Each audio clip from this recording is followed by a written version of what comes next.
Greetings, cozy knights. Lower your swords and rest by the fire. Tonight, we journey through the shadows of Tamriel's most infamous guild of assassins, the Dark Brotherhood. Drop a comment below and tell me where you're listening from tonight and which games you'd like me to cover next. If you're enjoying these peaceful journeys, don't forget to subscribe so you catch every new video. But for now, let's get cozy and journey through the Dark Brotherhood secrets together.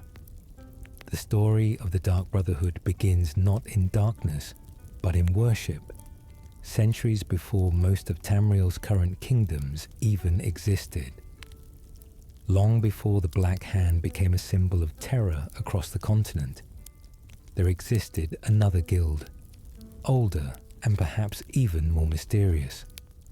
The Morag Tong, worshippers of the Daedric Prince Mephala, practiced ritual murder as a form of devotion, their killings considered sacred acts rather than simple assassinations.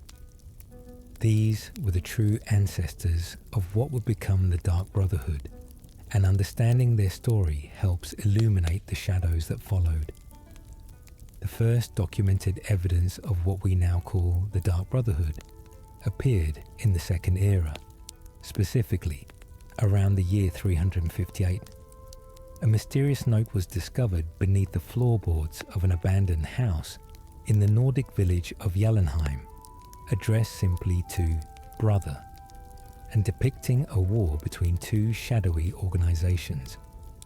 Scholars believe this note represents rare evidence of the conflict between the Morag Tong and the newly formed Dark Brotherhood, suggesting that somewhere in those early decades of the Second Era, a schism occurred that would reshape the nature of assassination across Tamriel forever. By the year 412 of the Second Era, the existence of the Dark Brotherhood had become substantial enough that Blood Queen Alimahera of Hegatha mentioned in her private journals that her family had been using the Brotherhood's services since her grandfather's time. This places the Brotherhood's formation somewhere between 2E 358 and 360, a remarkably precise dating for an organization that thrived on secrecy and shadow. The timing suggests that whatever caused the split from the Morag Tong must have been profound, a difference in philosophy or method so significant that it warranted creating an entirely separate organization. The reason for this split remains one of the great mysteries of Tamriel's history, with multiple competing theories. Following the assassination of potentate Versidue Shai in 2E 324, the Morag Tong was outlawed across most of the continent, and this persecution appears to have triggered the schism. One widely discussed theory suggests the split occurred over theological differences. According to this interpretation, when the Morag Tong appealed to the tribunal in Morrowind for protection, they agreed to cease worship of Mephala and instead worship Vivek, limiting their activities to traditional inter-house rivalries. Those who would become the Dark Brotherhood apparently objected to this arrangement, choosing to worship Sithis rather than abandon their religious traditions. Another theory, preserved in the book The Night Mother's Truth, suggests Sithis himself spoke to a Dunmer woman shortly after 2E 324, commanding her to form a new organization that would marry business with death. A third account, published by the late author Enric Milnes, claims the Brotherhood originated from the Thieves' Guild rather than the Morag Tong, though this theory is less widely accepted. What we know with certainty is that the Morag Tong maintained government sanction in Morrowind, operating with legal protection through proper writs, while the Dark Brotherhood embraced complete illegality, operating in every province without permission but also without restriction. what's particularly fascinating about the Brotherhood's early years is how quickly they established themselves across multiple provinces. Unlike the Morag Tong, which remained primarily centered in Morrowind, the Dark Brotherhood spread like shadow at sunset, establishing sanctuaries in Cyrodiil, Skyrim, Hammerfell, and beyond. This rapid expansion suggests they weren't simply a splinter group, but a well-organized migration, as if the founders had carefully planned their departure and immediately set about building something larger than what they'd left behind. The Brotherhood's worship of Sithis set them apart from nearly every other organization in Tamriel. Sithis isn't a Daedric prince or an Aedric divine. He's described as the void itself, the representation of chaos and change, existing beyond even oblivion and Aetherius. To worship Sithis is to embrace entropy, to accept that all things must eventually return to nothingness.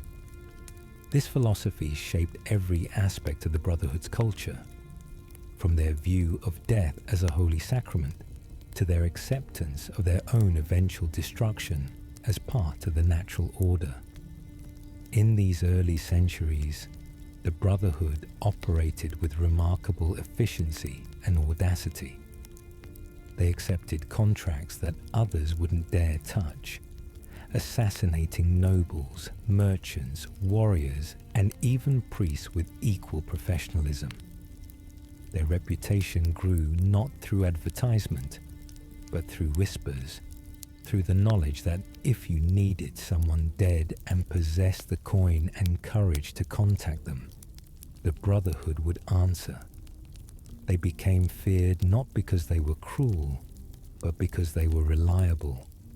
A contract accepted was a contract fulfilled, no matter how dangerous the target or how well protected. The Brotherhood's early organizational structure borrowed elements from the Morag Tong, but evolved them into something uniquely suited to their purposes. While the Tong operated relatively openly, the Brotherhood embraced complete secrecy. They created elaborate systems of communication, used dead drops and coded messages, and developed the hierarchy that would later be known as the Black Hand. This structure allowed them to grow large, enough to be effective, while remaining hidden enough to survive. What's remarkable about this early period is how the Brotherhood managed to avoid complete eradication. Other illegal organizations faced constant persecution from legitimate authorities, but the Brotherhood survived through a combination of stealth, strategic assassinations of those who hunted them too zealously, and an implicit understanding with the powers that be. Many rulers tolerated the Brotherhood's existence because they found it useful. Better to have a tool available that could eliminate troublesome vassals or foreign threats than to destroy that tool entirely. This uneasy tolerance became a defining characteristic of the Brotherhood's relationship with legitimate authority throughout the ages. The spiritual dimension of the Brotherhood's work also set them apart from simple contract killers. Each murder was considered an offering to Sithis, a return of life energy to the void from which it came. This wasn't bloodlust or sadism, but a genuine religious conviction that death was sacred and assassination was holy work. This belief system attracted members who weren't simply criminals, but true believers, people who saw themselves as priests performing sacred duties rather than murderers committing sins. This devotion made the Brotherhood's members more loyal and more dangerous than any mercenary guild could produce. The Night Mother and Sithis, at the heart of the Dark Brotherhood's theology and practice, stands a figure shrouded in mystery and contradiction, the Night Mother.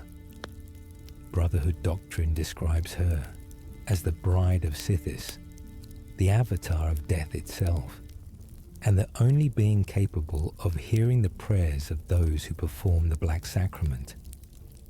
Understanding how the Brotherhood views the Night Mother means understanding the spiritual core that transformed them from simple assassins into something closer to a death cult.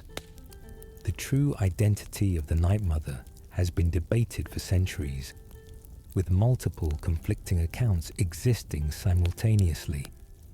According to one prominent Brotherhood legend, as recorded in the book The Night Mother's Truth, she was once a mortal Dunmer woman living in a small village where Brotherhood now stands during the Second Era. This account claims that after the Morag Tong's persecution following 2E 324, she began hearing the voice of Sithis. Following what she believed to be his command, she bore him 5 children and then murdered them as offerings to the void. The horrified villagers killed her in retaliation, burning down her house. Approximately 30 years later, according to this narrative, she spoke to an unnamed man who became the first listener and founded the Dark Brotherhood. Her remains and those of 5 children were later interred in a crypt beneath where Breville's lucky old lady statue now stands. However, other accounts propose vastly different origins. The book, Fire and Darkness, The Brotherhoods of Death, identifies the Night Mother as Mephala herself in mortal form, suggesting the Daedric prince merely adopted a new guise. Another source, Sacred Witness, by Enric Milnes, who was murdered shortly after publication, claims she originated from the Thieves Guild rather than the Morag Tong, founding a murder-for-hire syndicate when the guild refused to formally recognize killing during burglaries. Some scholars even suggest Night Mother was always a title rather than an individual, passed down through generations of leaders, which would explain references to different women holding this position throughout history.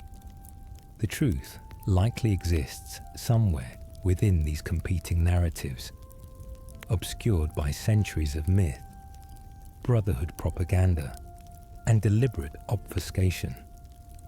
What remains verifiable is that the Night Mother exists as some form of spiritual entity capable of communication with certain mortals, and that her authority shaped every aspect of Dark Brotherhood doctrine and practice. The Night Mother's physical form presents another mystery. By the 4th Era, she exists as a corpse, perfectly preserved in a coffin that travels with the Brotherhood. Her keeper, a position of immense honor and responsibility, guards this coffin and ensures it remains safe.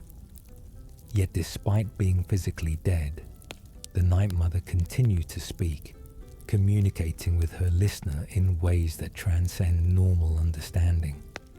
Some believe she's not truly dead, but exists in a state between life and death, caught in the void with Sithis. Others suggest her spirit remains while her body serves as an anchor, a physical connection to the mortal world she once inhabited. The relationship between the Night Mother and Sithis raises fascinating theological questions. Is she truly Sithis's bride, or is this merely symbolic? Does Sithis even possess the capacity for relationships as mortals understand them, given that he's described as pure chaos and void? The Brotherhood teaches that Sithis is not a god in the traditional sense, but the absence of divinity, the space between creation and destruction. If this is true, then the Night Mother might serve as a necessary intermediary, a being capable of translating the incomprehensible will of the void into instructions mortals can follow. The mechanism by which the Night Mother reportedly hears prayers performed through the Black Sacrament remains unexplained.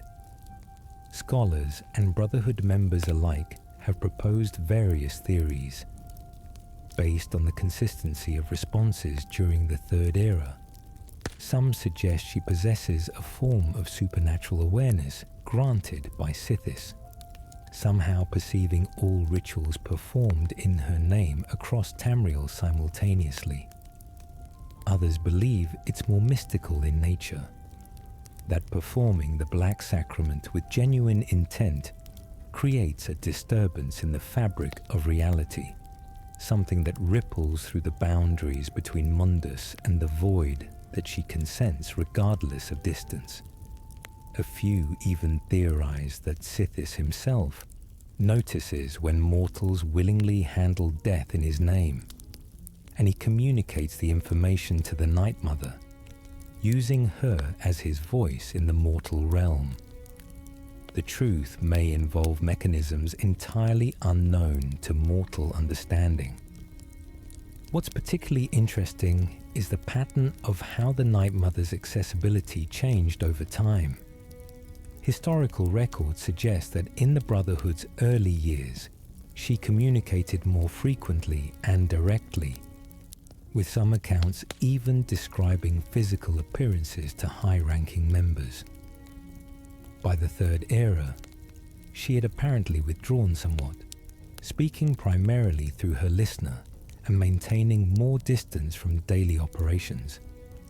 By the Fourth Era, she had fallen completely silent for decades, speaking to no one until the crisis in Skyrim.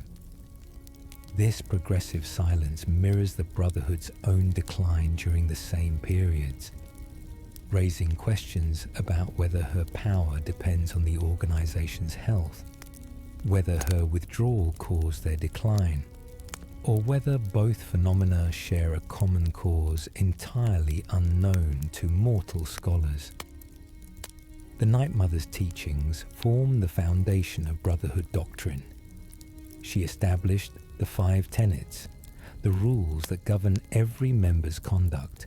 She created the structure of the Black Hand, the leadership hierarchy that allowed the organization to grow while maintaining secrecy. She instituted the practice of the listener, ensuring that someone would always be able to hear her voice and guide the Brotherhood according to Sithis' will. Every tradition, every ritual, every organizational practice can be traced back to her instructions. However, the Night Mother's authority has not gone unchallenged throughout history.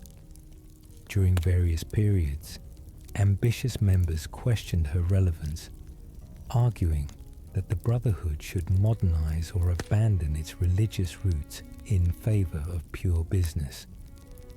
These challenges inevitably led to crisis and conflict, as traditionalists fought to maintain the Night Mother's central role. The most significant of these conflicts occurred in Skyrim during the Fourth Era, when Astrid, leader of the Falkreath Sanctuary, explicitly rejected the Night Mother's authority and refused to follow the old ways. The symbolism surrounding the Night Mother extends beyond simple religious iconography.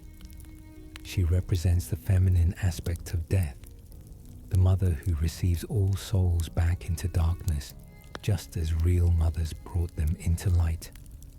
This contrasts with Sithis, often depicted as masculine or beyond gender entirely, representing the raw force of entropy. Together, they form a complete cycle.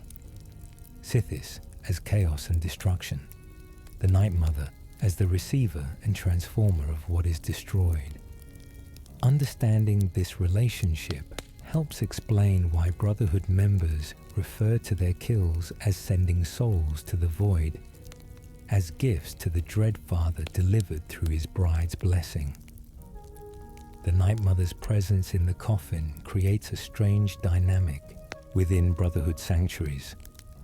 Members treat the coffin with reverent fear, speaking quietly in its presence, never touching it without permission. Yet they also develop a kind of familiarity with it, addressing the Night Mother in prayers or casual conversations as if speaking to a living member of the family.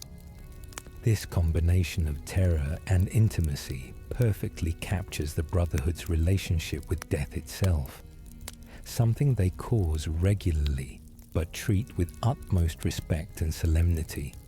Throughout the ages, various listeners have described their experiences of hearing the Night Mother's voice differently.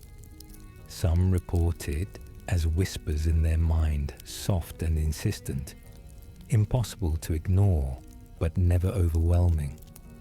Others describe it as dreams or visions, receiving information while they sleep.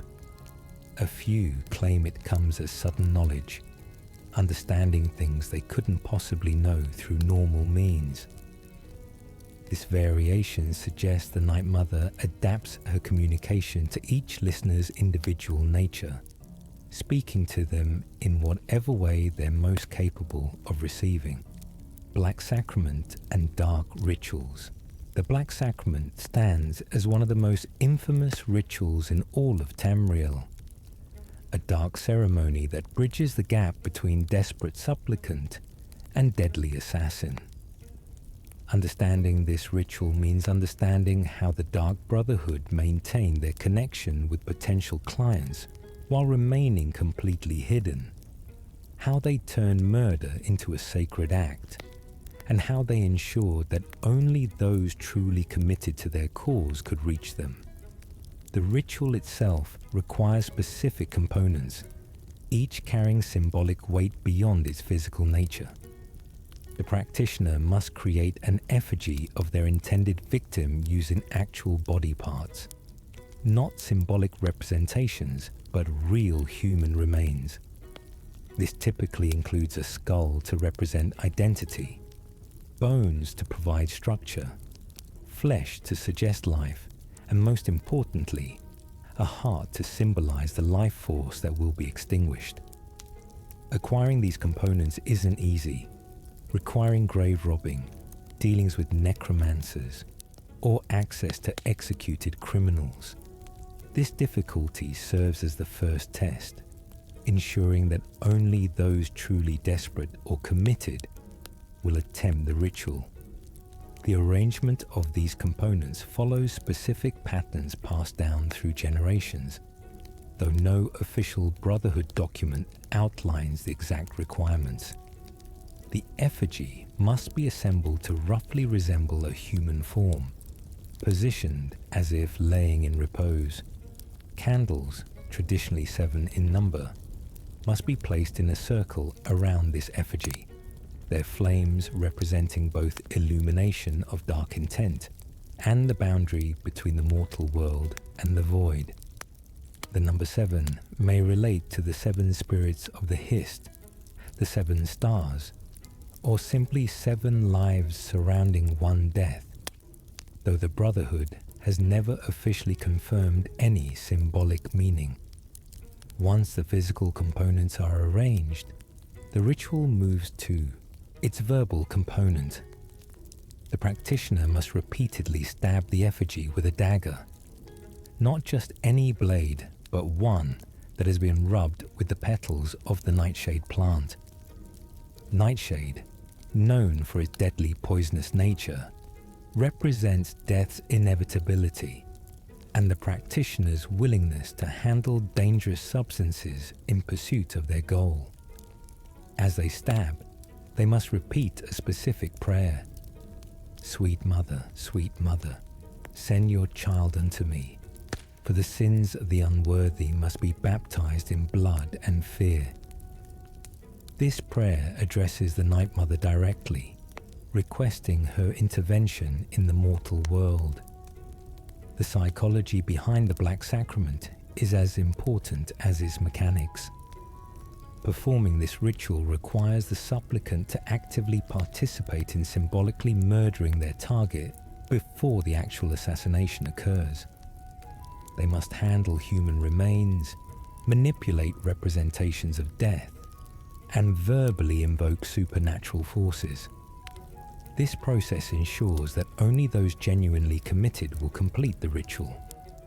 Casual curiosity or idle threats fall away when confronted with the reality of grave robbing and handling corpses. The Black Sacrament filters clients, ensuring that by the time the Night Mother hears their prayer, they've already proven their seriousness. Once properly performed, the Black Sacrament creates a connection between the practitioner and the Night Mother. How this connection works remains mysterious even to Brotherhood members. Some believe the ritual creates a disturbance in the boundaries between Mundus and the void, a ripple that the Night Mother can sense from wherever she exists. Others think it's more direct, that the act of performing the ritual with genuine intent automatically draws her attention. A few scholars suggest that Sithis himself notices when someone willingly handles death in his name, and he directs the Night Mother's awareness accordingly. The waiting period between performing the Black Sacrament and being contacted by the Brotherhood has varied throughout history. During the Brotherhood's height in the Third Era, responses could come within days or even hours. A speaker or regular member would appear to the supplicant, usually in their sleep or in a dark, quiet moment, to discuss terms and payment. By the Fourth Era, with the Brotherhood diminished and the listener position vacant for years, the system broke down. The Night Mother's voice went unheard, and the few remaining sanctuaries relied on rumors and gossip to learn about attempted Black Sacraments rather than receiving direct information. Payment for Brotherhood contracts has always been negotiable, contrary to popular belief that they charge standardized rates. The value of the contract depends on numerous factors: the target's importance, the danger involved in the assassination, the client's ability to pay, and even the Brotherhood's current needs. A poor farmer seeking justice against a corrupt merchant might pay in trade goods or labor. A wealthy noble wanting a political rival eliminated could pay thousands of gold coins. The Brotherhood's flexibility in payment ensured they maintained contracts at all levels of society, from peasant grievances to international political murders. The sacred nature of the Black Sacrament creates an obligation in Brotherhood theology. Once the Night Mother hears a prayer and the listener receives it, accepting the contract becomes more than business. It becomes a religious duty, a promise made to Sithis himself. This belief explains why the Brotherhood maintains such fierce dedication to completing accepted contracts. Failing to fulfill a Black Sacrament contract isn't simply losing business but breaking a sacred vow, disappointing the Dread Father, and potentially invoking his wrath. This spiritual dimension separates the Brotherhood from mercenary killers who might abandon a contract if circumstances become inconvenient. Throughout the centuries, variations of the Black Sacrament have emerged in different regions. Some areas incorporated local customs, adding specific herbs or using particular candle colors. Others modify the prayer slightly, though the core meaning remained consistent. The Brotherhood leadership generally tolerated these variations as long as the essential elements remained intact, recognizing that different cultures might express their desire for death in slightly different ways. What mattered was the sincere invocation of the Night Mother's attention and the willingness to enter into a contract bound by the void itself. The public knowledge of the Black Sacrament presents an interesting paradox. By the Fourth Era, common people across Tamriel knew at least the basics of how to contact the Brotherhood, with written descriptions existing in books like A Kiss, Sweet Mother, that circulated openly. Yet this knowledge didn't lead to everyone performing the ritual. The component's difficulty, the moral weight of the act, and fear of the Brotherhood itself prevented casual use. The Black Sacrament remained rare despite being widely known. Proof that understanding how to summon murderers doesn't mean people will actually do so. Some individuals attempted to perform false Black Sacraments, either as pranks, tests of courage, or academic exercises. These attempts universally failed because the ritual requires genuine intent. Simply going through the motions without truly wanting someone dead doesn't create the spiritual connection necessary to reach the Night Mother. This built-in safeguard protected the Brotherhood from wasted time on false contracts, while ensuring that every prayer they answered represented genuine desire for death. The aftermath of a successful Black Sacrament varied depending on the client's nature and the contract's completion. Some clients expressed guilt or remorse once their target died, the reality of murder proving heavier than anticipated. Others felt satisfied, believing justice had been served outside normal legal channels. A few became repeat clients, having discovered a tool for solving problems they couldn't handle through legitimate means. The Brotherhood tracked these clients carefully, as repeat customers represented reliable income, but also potential security risks if they became too comfortable discussing their relationship with the guild. The 5 Tenets. The 5 Tenets represent the Dark Brotherhood's core laws, rules so sacred that breaking them traditionally meant death. These tenets weren't arbitrary restrictions, but carefully constructed principles designed to protect the Brotherhood's secrecy, maintain discipline, and honor their service to Sithis. Understanding these tenets provides insight into how the Brotherhood maintained cohesion across centuries and multiple provinces, despite existing as an illegal organization hunted by authorities.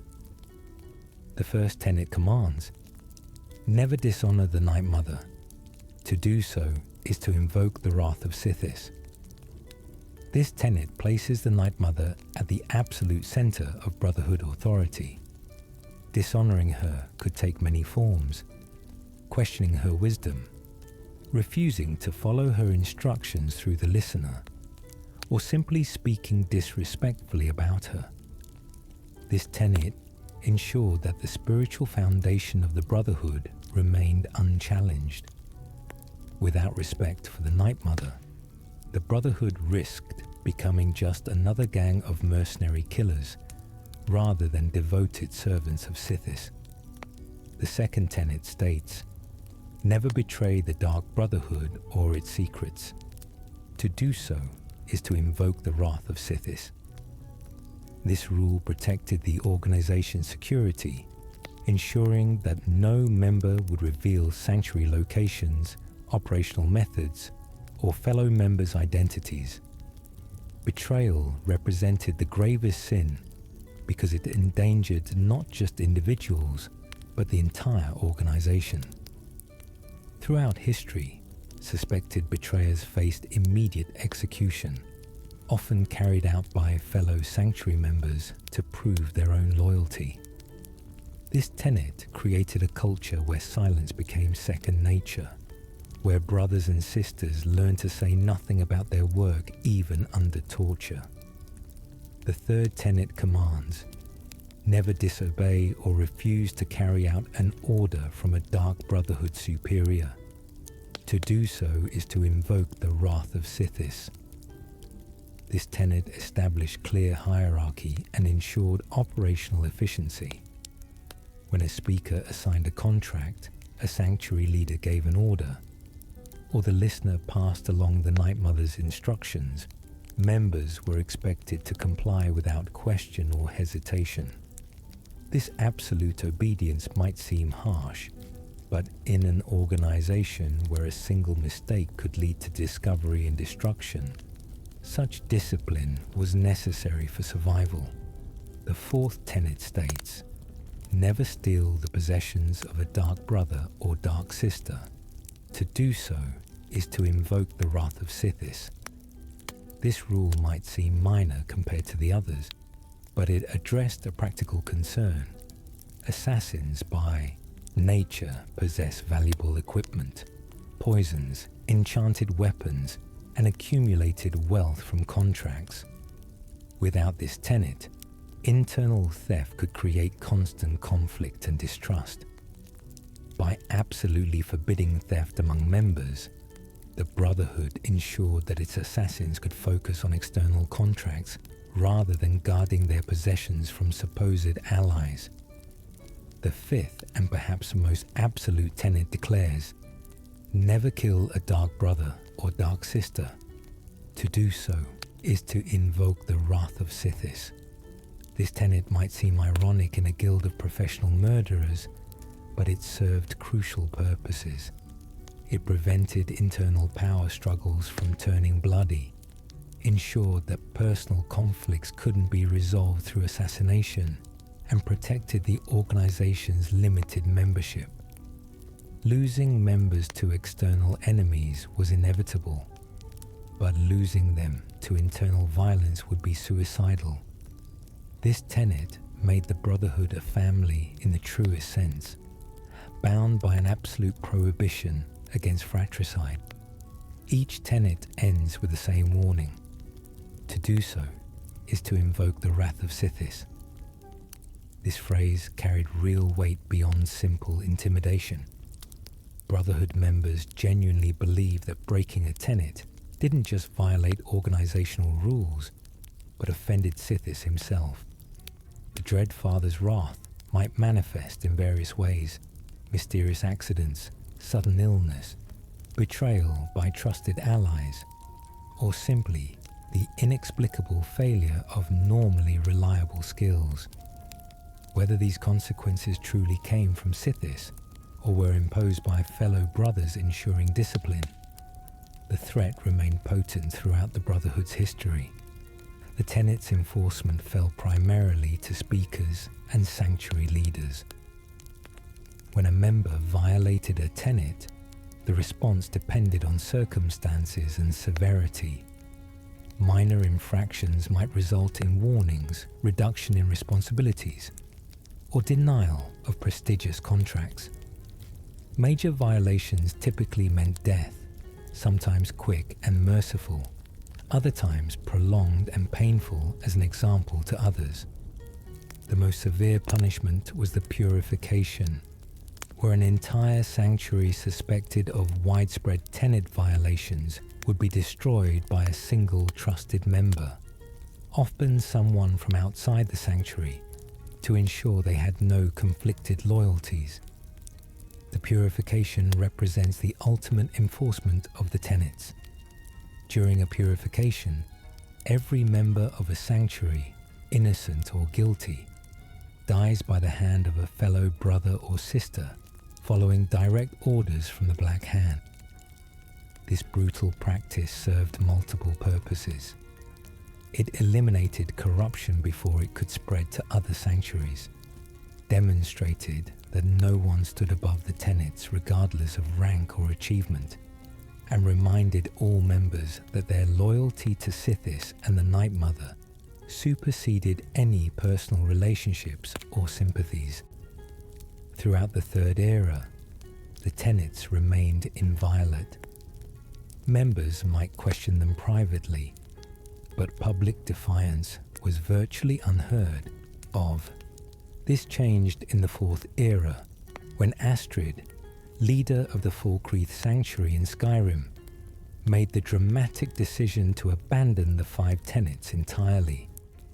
She argued that the old ways had failed, that the Night Mother's silence proved her irrelevance, and that the Brotherhood needed to adapt to survive. Her sanctuary operated without the tenets for years, following only practical rules about not compromising their security. Astrid's rejection of the tenets represented more than administrative change.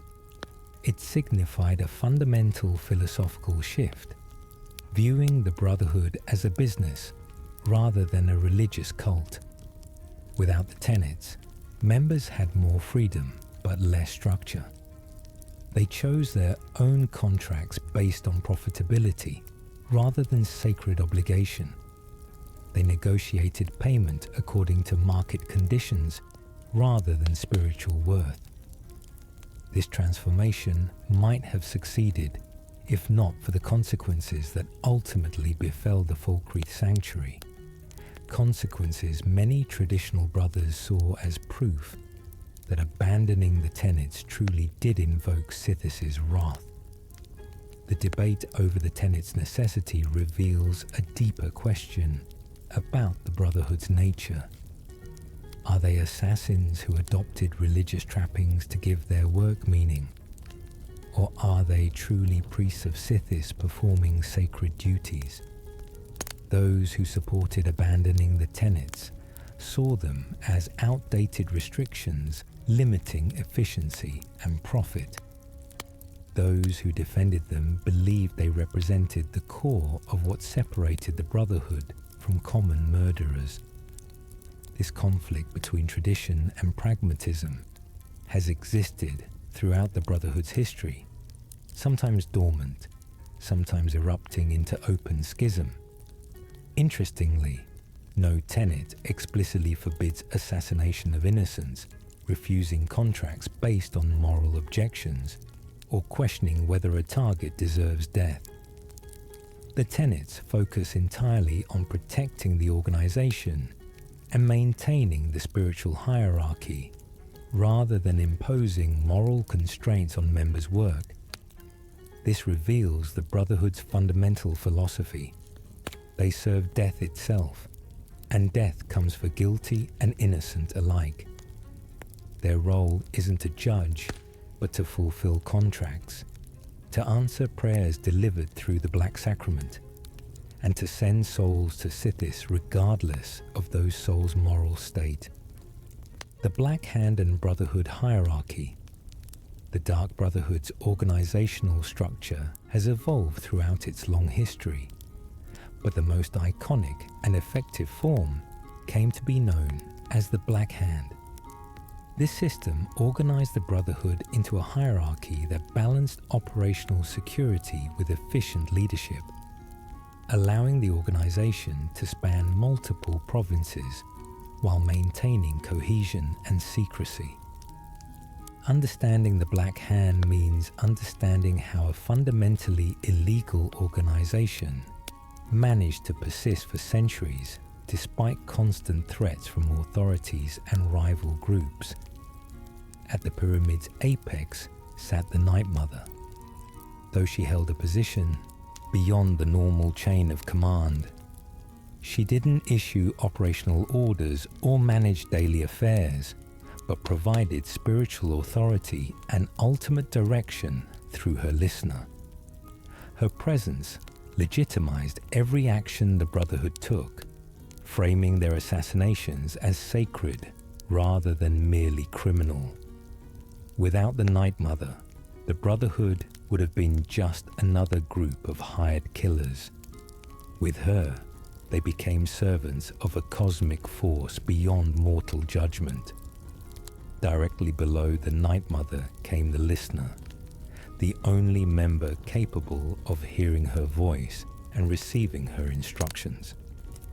The Listener position required no particular combat skill or administrative talent, only the mysterious ability to perceive the Night Mother's communications.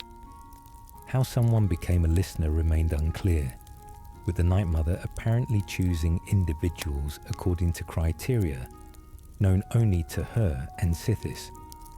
Once chosen, the Listener served for life, acting as the bridge between divine will and mortal action. The Listener's primary responsibility involved receiving prayers transmitted through the Black Sacrament, which the Night Mother somehow perceived and communicated. The listener would then relay these contracts to the speakers, the next level in the hierarchy.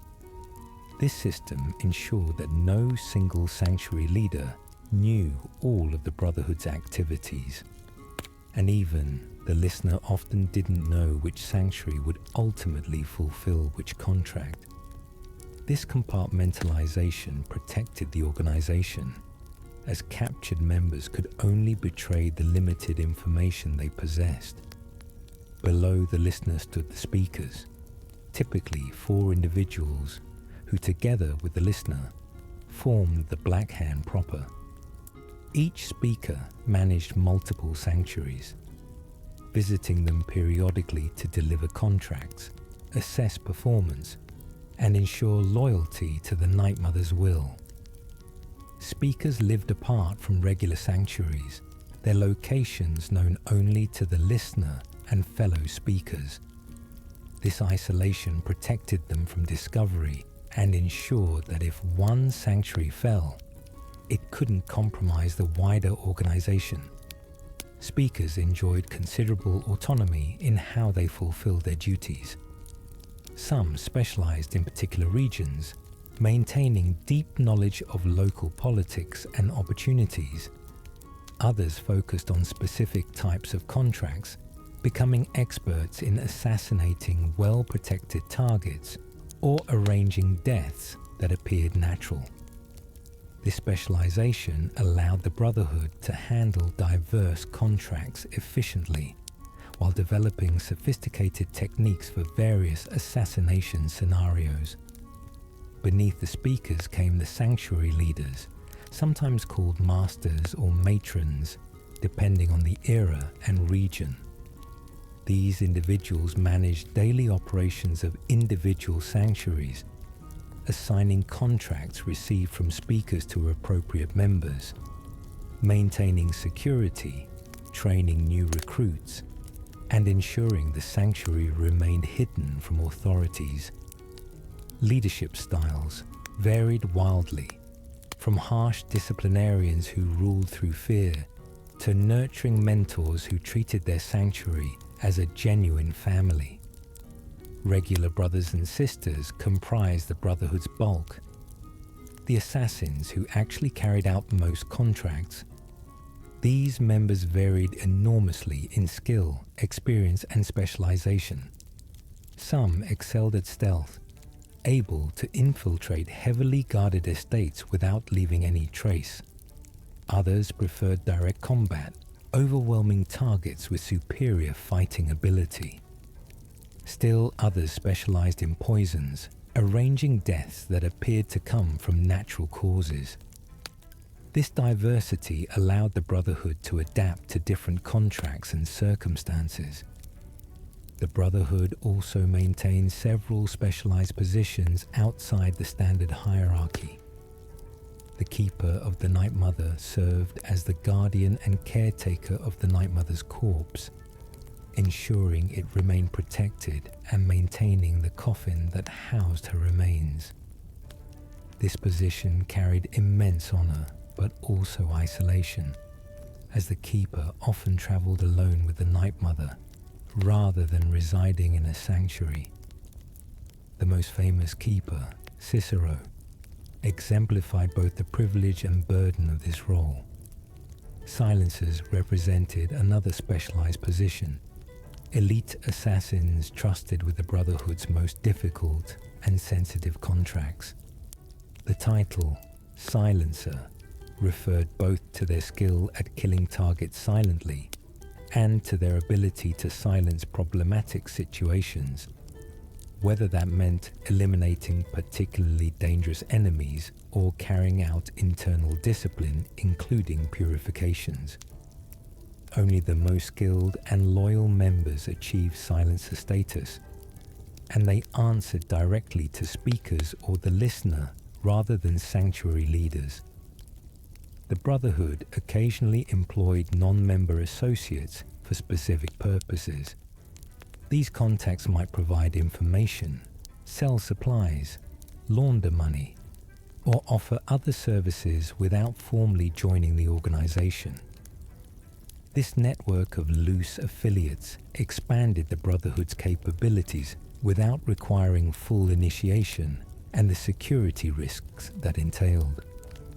Associates understood that betraying the Brotherhood meant death, but they also enjoyed certain protections as long as they remained useful and discreet.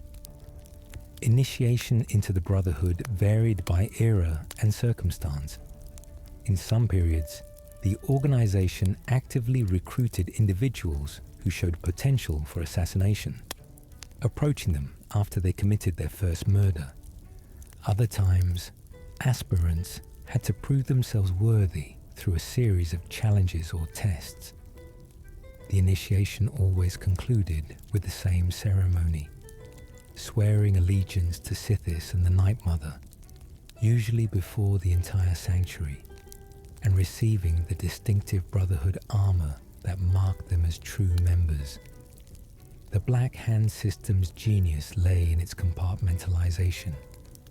A typical brother or sister knew only their sanctuary mates and perhaps their speaker. They didn't know other sanctuaries' locations, the listener's identity, or the Black Hand's plans beyond their immediate orders. If captured and interrogated, they simply couldn't reveal information they didn't possess. This structure allowed the Brotherhood to survive repeated attempts at destruction, as no single sanctuary's fall could compromise the entire organization. However, the Black Hand system also created vulnerabilities. The small number of speakers meant that killing even one could significantly damage the Brotherhood's coordination. The listener's unique position made them a target whose death would sever the connection with the Night Mother. During the Oblivion Crisis, these vulnerabilities became tragically apparent when betrayal decimated the Black Hand, killing most speakers and the listener. The Brotherhood's recovery from this near destruction took decades and required fundamental reorganization. By the Fourth Era, the traditional Black Hand structure had collapsed. With no listener and most speakers dead, the remaining sanctuaries operated with greater independence. Sanctuary leaders like Astrid in Skyrim essentially ruled as autonomous chiefs, maintaining the Brotherhood's traditions or abandoning them according to personal judgment. This decentralization represented both adaptation to changed circumstances and a potential death knell, as without the unifying structure of the Black Hand, the sanctuaries might drift so far apart that the Brotherhood ceased to be a single organization. Shadow Scales and Argonian Assassins. Among all the Dark Brotherhood's members throughout history, few groups have been as mysterious, feared, and effective as the Shadow Scales. Argonian assassins trained from birth in the arts of death. The Shadow Scales represent a unique intersection between Argonian culture, the Dark Brotherhood, and something deeper, a covenant with Sithis himself that predates even the Brotherhood's founding. Understanding the Shadow Scales requires understanding how the Brotherhood adapted itself to incorporate entire segments of a foreign culture, while that culture simultaneously shaped the Brotherhood in return. The Shadow Scales' origin lies in Argonian tradition and their relationship with the Hist, the ancient sentient trees that guide their society. When an Argonian hatches under the sign of the Shadow, one of the 13 constellations in Tamriel's night sky, they are marked by destiny for a particular path. These shadow-born hatchlings are taken from their parents shortly after hatching and transported to a facility in Archon, deep within Black Marsh. There, they begin training that will consume their childhood and transform them into perfect instruments of death. The connection between being born under the shadow and becoming an assassin isn't arbitrary superstition, but appears to be deeply embedded in Argonian spirituality and possibly influenced by the Hist itself. Some scholars theorize that the Hist actively shapes these hatchlings even before birth, that being born under the shadow reflects alterations the Hist makes to prepare them for their future role. Others believe it's purely astrological, that the constellation's influence during hatching creates personalities naturally suited for assassination. Regardless of the mechanism, shadow scales consistently demonstrate abilities that set them apart from even skilled non-shadow scale assassins.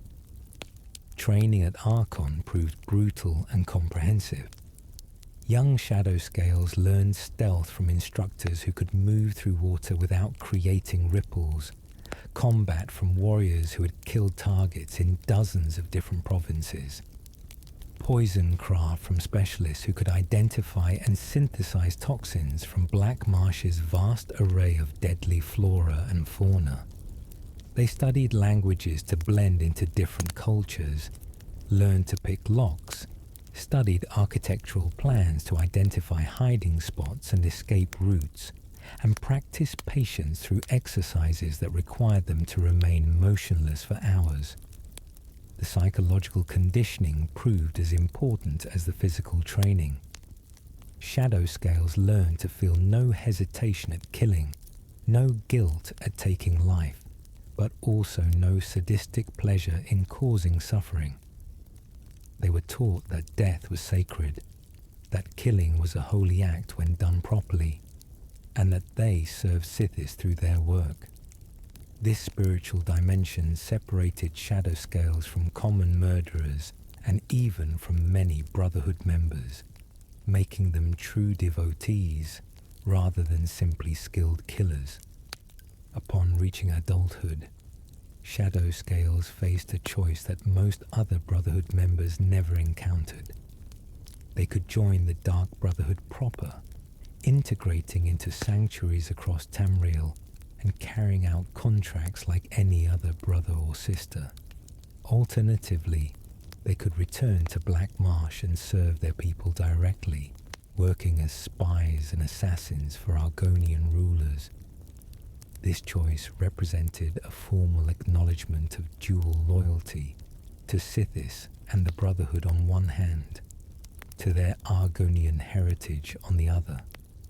Shadow scales who joined the Brotherhood often rose quickly through the ranks due to their superior training and unwavering dedication.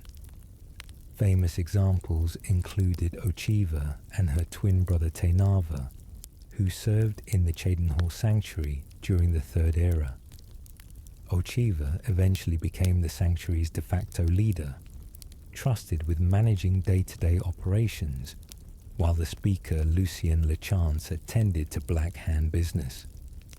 Her competence and loyalty exemplified what shadow scale training could produce.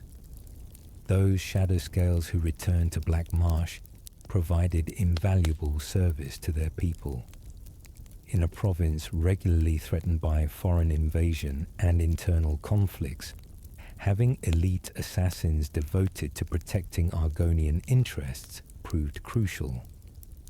These shadow scales operated outside normal military structures, handling threats too subtle or politically sensitive for conventional forces. They eliminated enemy officers before battles, gathered intelligence from hostile territories, and protected Argonian leaders from assassination attempts by foreign powers.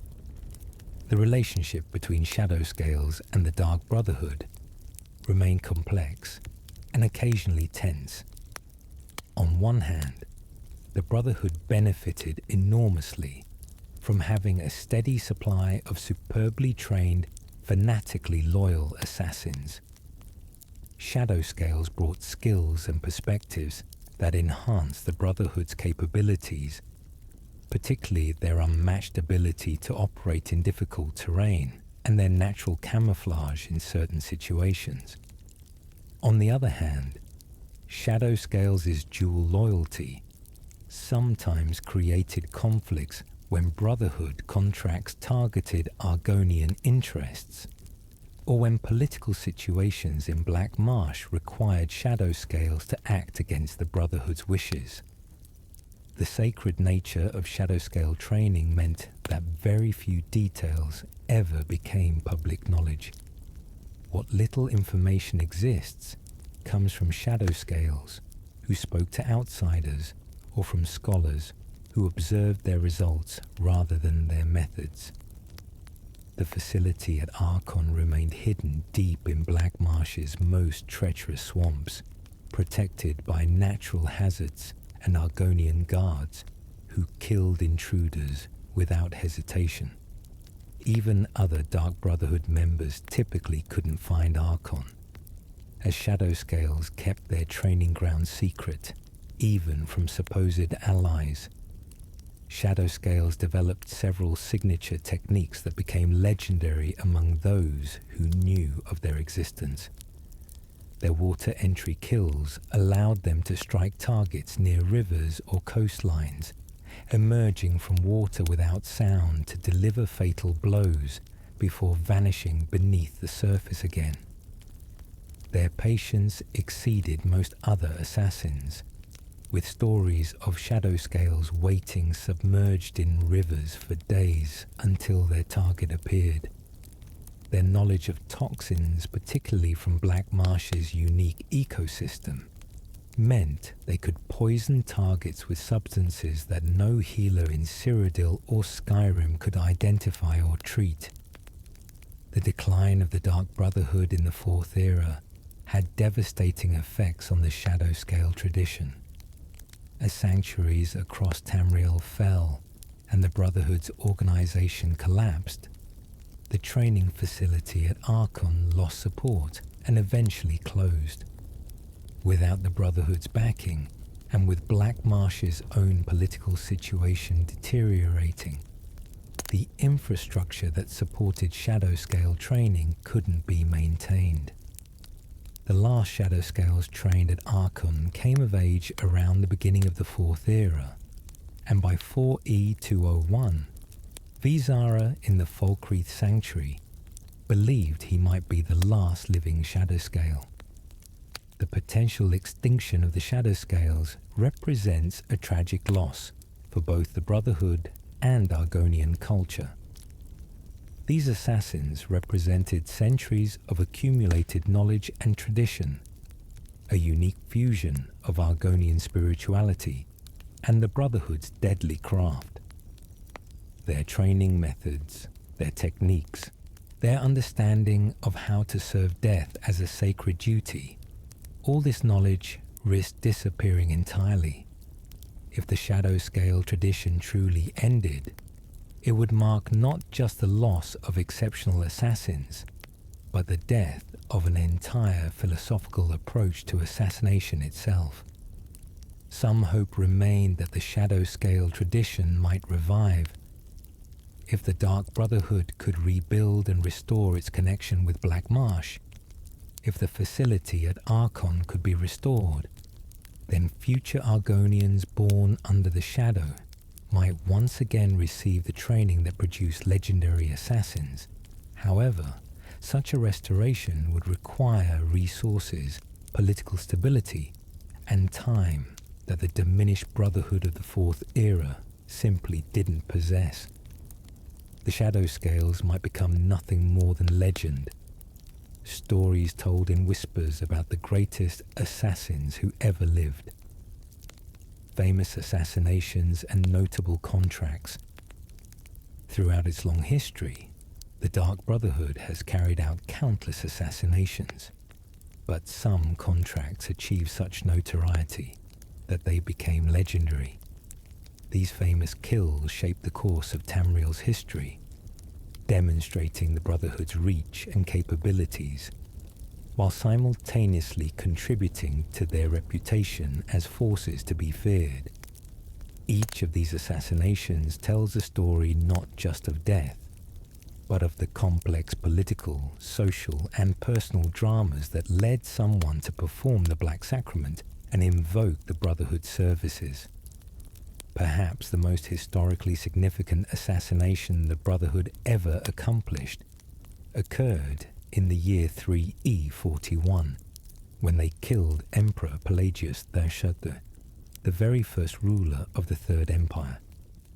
Pelagius had just taken the throne following his father Tiber Septim's death, when the Brotherhood struck, ending his reign almost before it began. The contract's client remains unknown even centuries later, though speculation runs rampant. Some believe it was political enemies within the empire seeking to destabilize the new dynasty. Others suggest it might have been the Morag Tong, the Brotherhood's bitter rivals attempting to demonstrate their superiority. The truth lies buried with the assassins who carried out the contract. The assassination's impact on Tamriel cannot be overstated. Pelagius III's death created immediate instability in the young empire.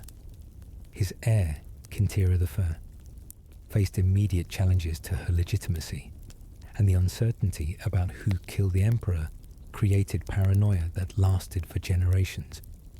Every subsequent emperor lived with the knowledge that the Brotherhood had successfully killed an emperor before and might do so again.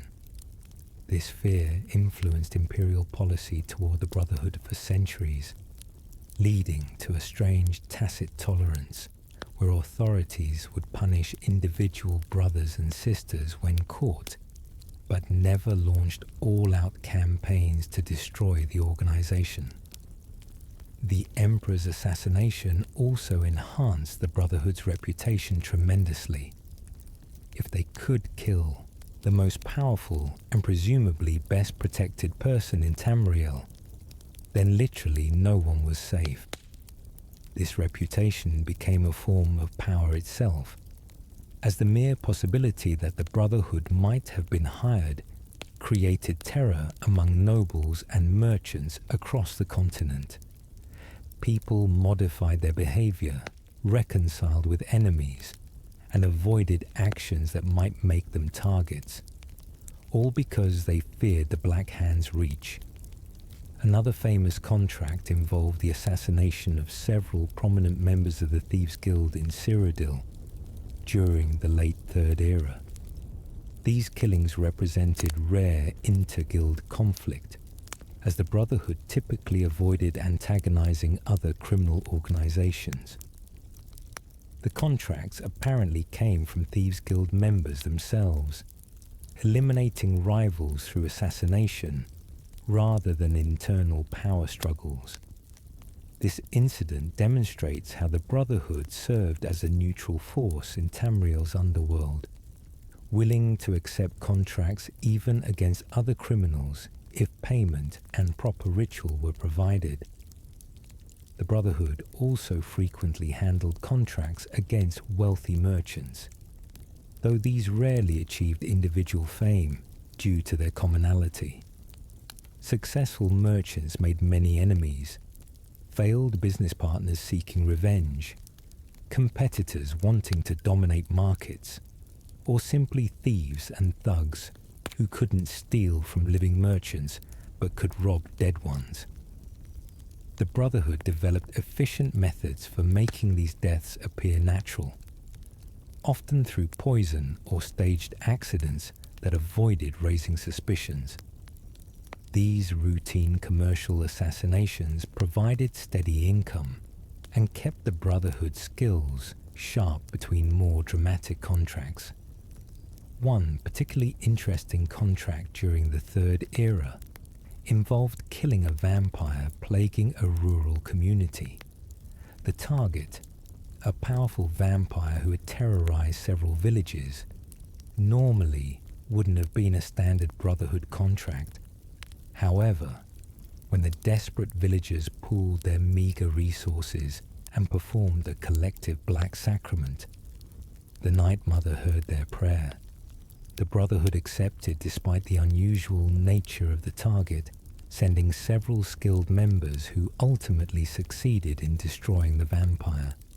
This case demonstrates the Brotherhood's flexibility and their willingness to take on supernatural threats when proper protocol was followed. The assassination of King Logrolf of Guark in the First Era became legendary, not for political importance, but for its method. The Brotherhood somehow infiltrated the king's fortress, past multiple layers of security, and killed him in his own throne room surrounded by guards. No one saw the assassin enter or escape, and the king died instantly from a blade wound that seemed to appear from nowhere. This supernatural-seeming assassination gave rise to legends about Brotherhood members who could literally become invisible or walk through walls.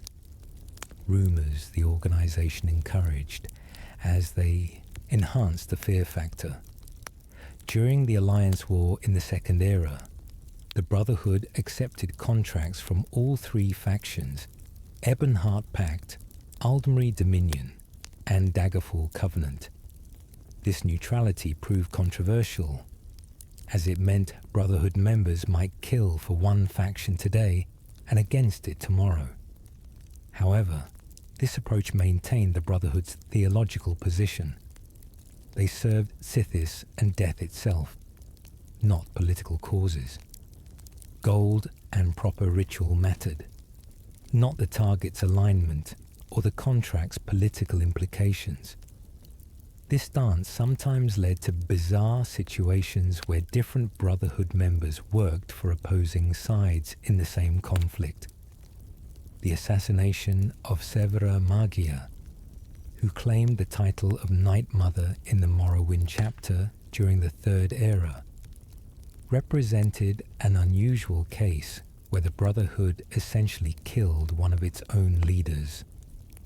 Magia's claim to be the Night Mother proved fraudulent, and when the Morag Tong discovered her location in Old Mournhold, they moved to eliminate her.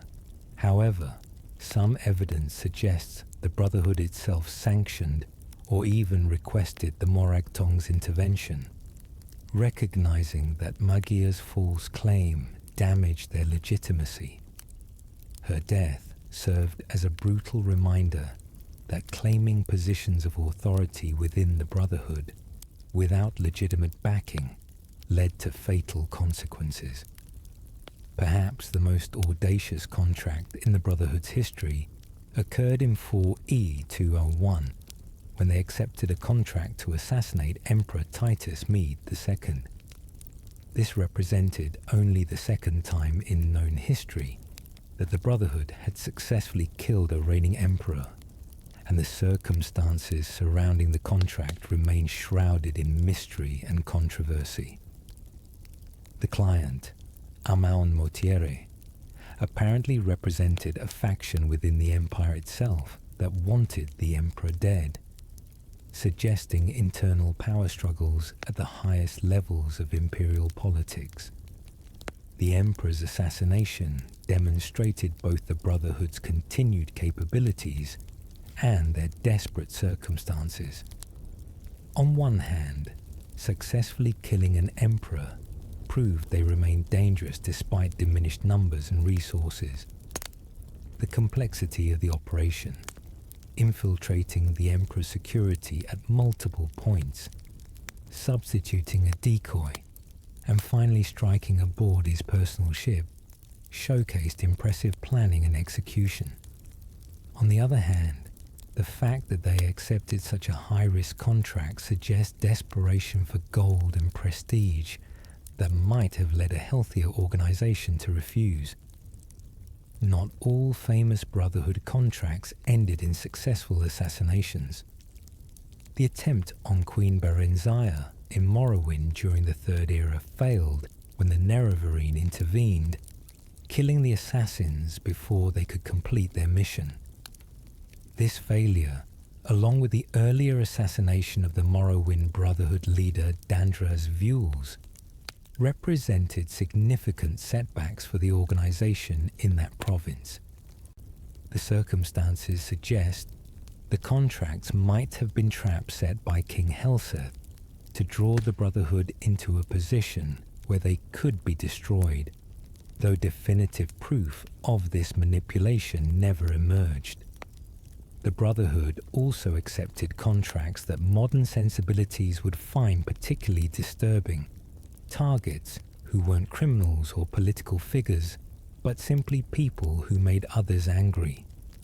Wives hiring assassins to kill abusive husbands, business partners eliminating competitors, nobles removing inconvenient witnesses to their crimes. The Brotherhood didn't judge the morality of these contracts, only whether the black sacrament was properly performed and payment provided. This moral neutrality made them particularly terrifying, as it meant literally anyone might become a target if they angered the wrong person.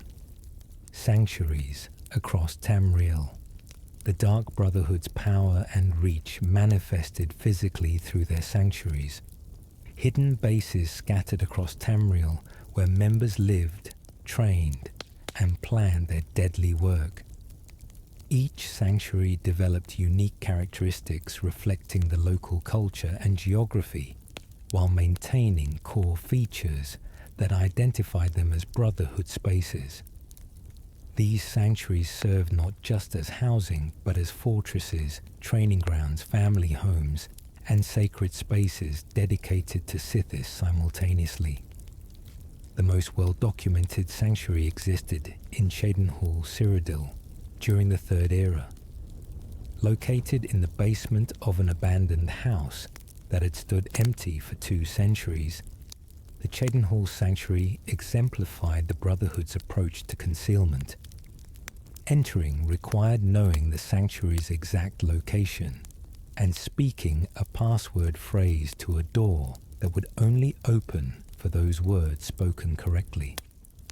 Inside, the sanctuary revealed itself as far larger than the house above suggested, tunneling deep underground into spaces carved from living rock. The Cheydinhal Sanctuary's layout reflected both practicality and ideology. Living quarters allowed each member private space, while common areas encouraged family atmosphere, as the Brotherhood genuinely viewed fellow members as siblings in service to Sithis.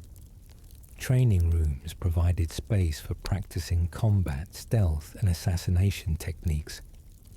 A cathedral-like chamber housed the Dark Brotherhood shrine to Sithis, a simple but imposing structure before which members prayed and meditated. Storage rooms held weapons, poisons, armors, and the various tools assassins required. Secret exits provided escape routes if authorities ever discovered the main entrance. The sanctuary's most striking feature was the sense of being completely cut off from the outside world. No windows, no natural light, no sounds from the city above penetrating the stone. Members learned to live in perpetual night, their circadian rhythms adjusting to the sanctuary's timeless environment.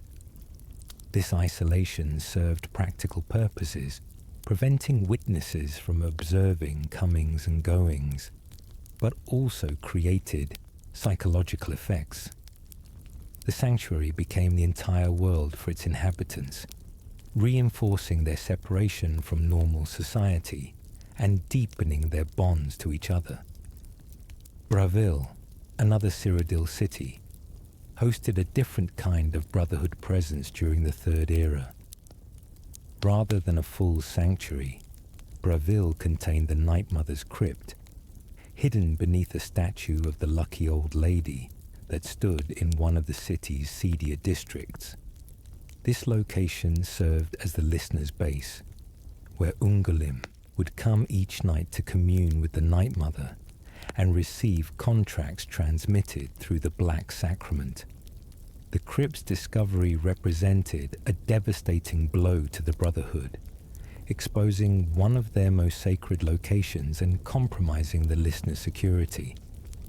Skyrim hosted several Brotherhood sanctuaries throughout the province's history, though by the Fourth Era only one remained active.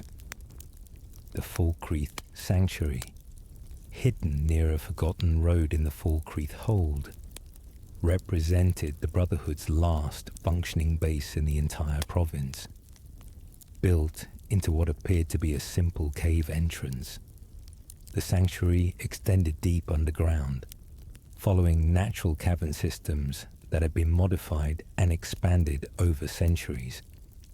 This sanctuary's isolation reflected both Skyrim's sparse population in that region and the Brotherhood's diminished circumstances.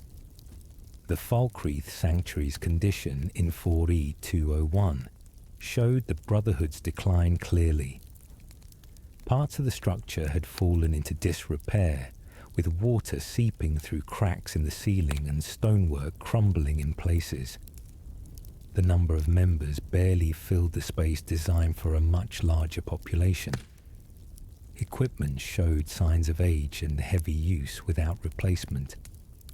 Despite these difficulties, the sanctuary maintained its sacred spaces, particularly the shrine to Sithis and the room where the Night Mother's coffin eventually resided. These areas received care and maintenance even as other sections deteriorated. After the Falkreath Sanctuary's destruction during the events of 4E 201, the Brotherhood established a new base in the Dawnstar Sanctuary, an ancient facility that had been abandoned years earlier.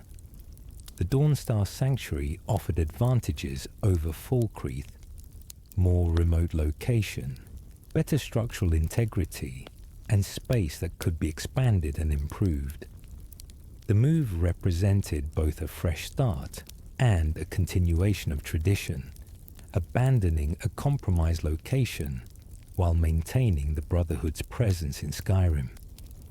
Blackmarsh hosted some of the Brotherhood's oldest and most mysterious sanctuaries, though information about them remained scarce. The training facility at Archon, where Shadow Scales learned their deadly craft, represented more than a sanctuary. It was practically a town dedicated entirely to producing assassins.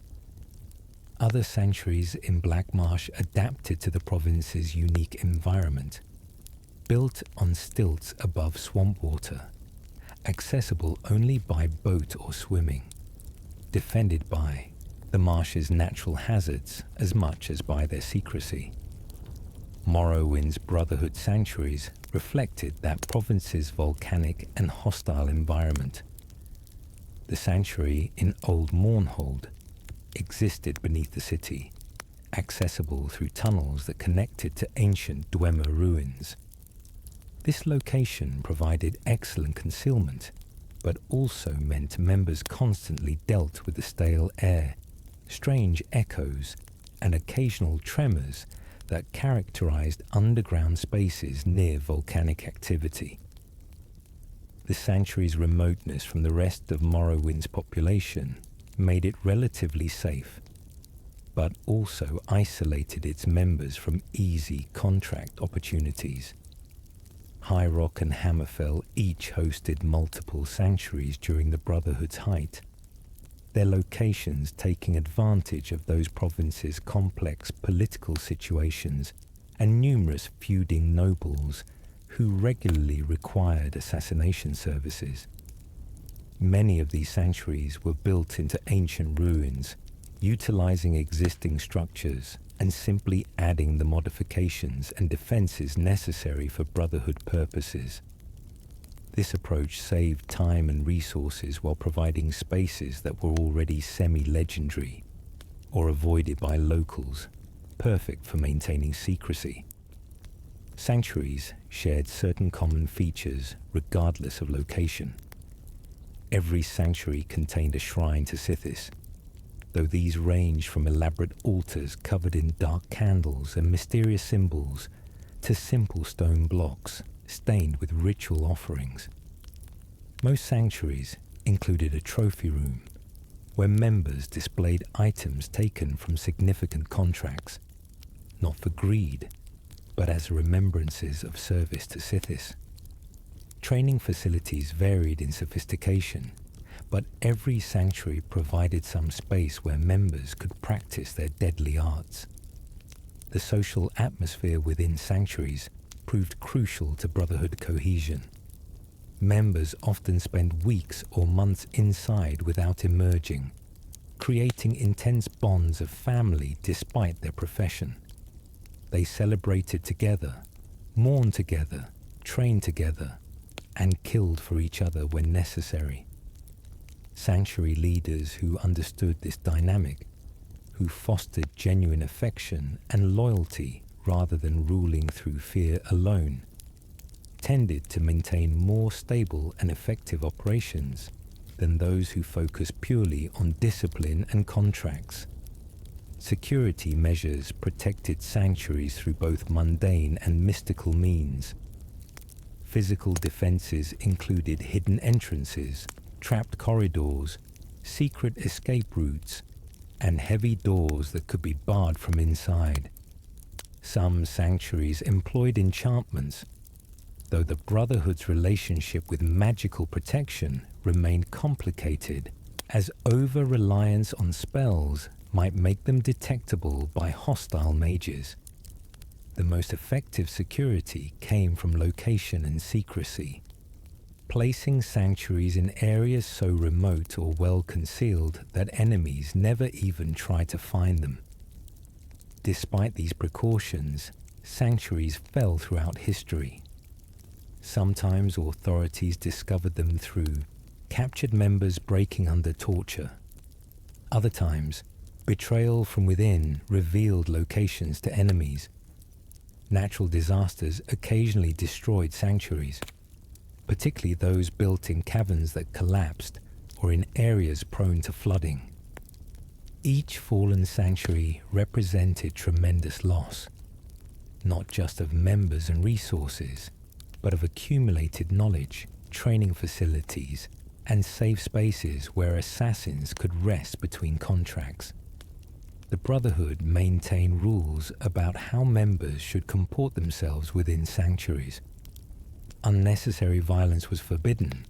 Members were expected to resolve conflicts verbally rather than physically within the family space.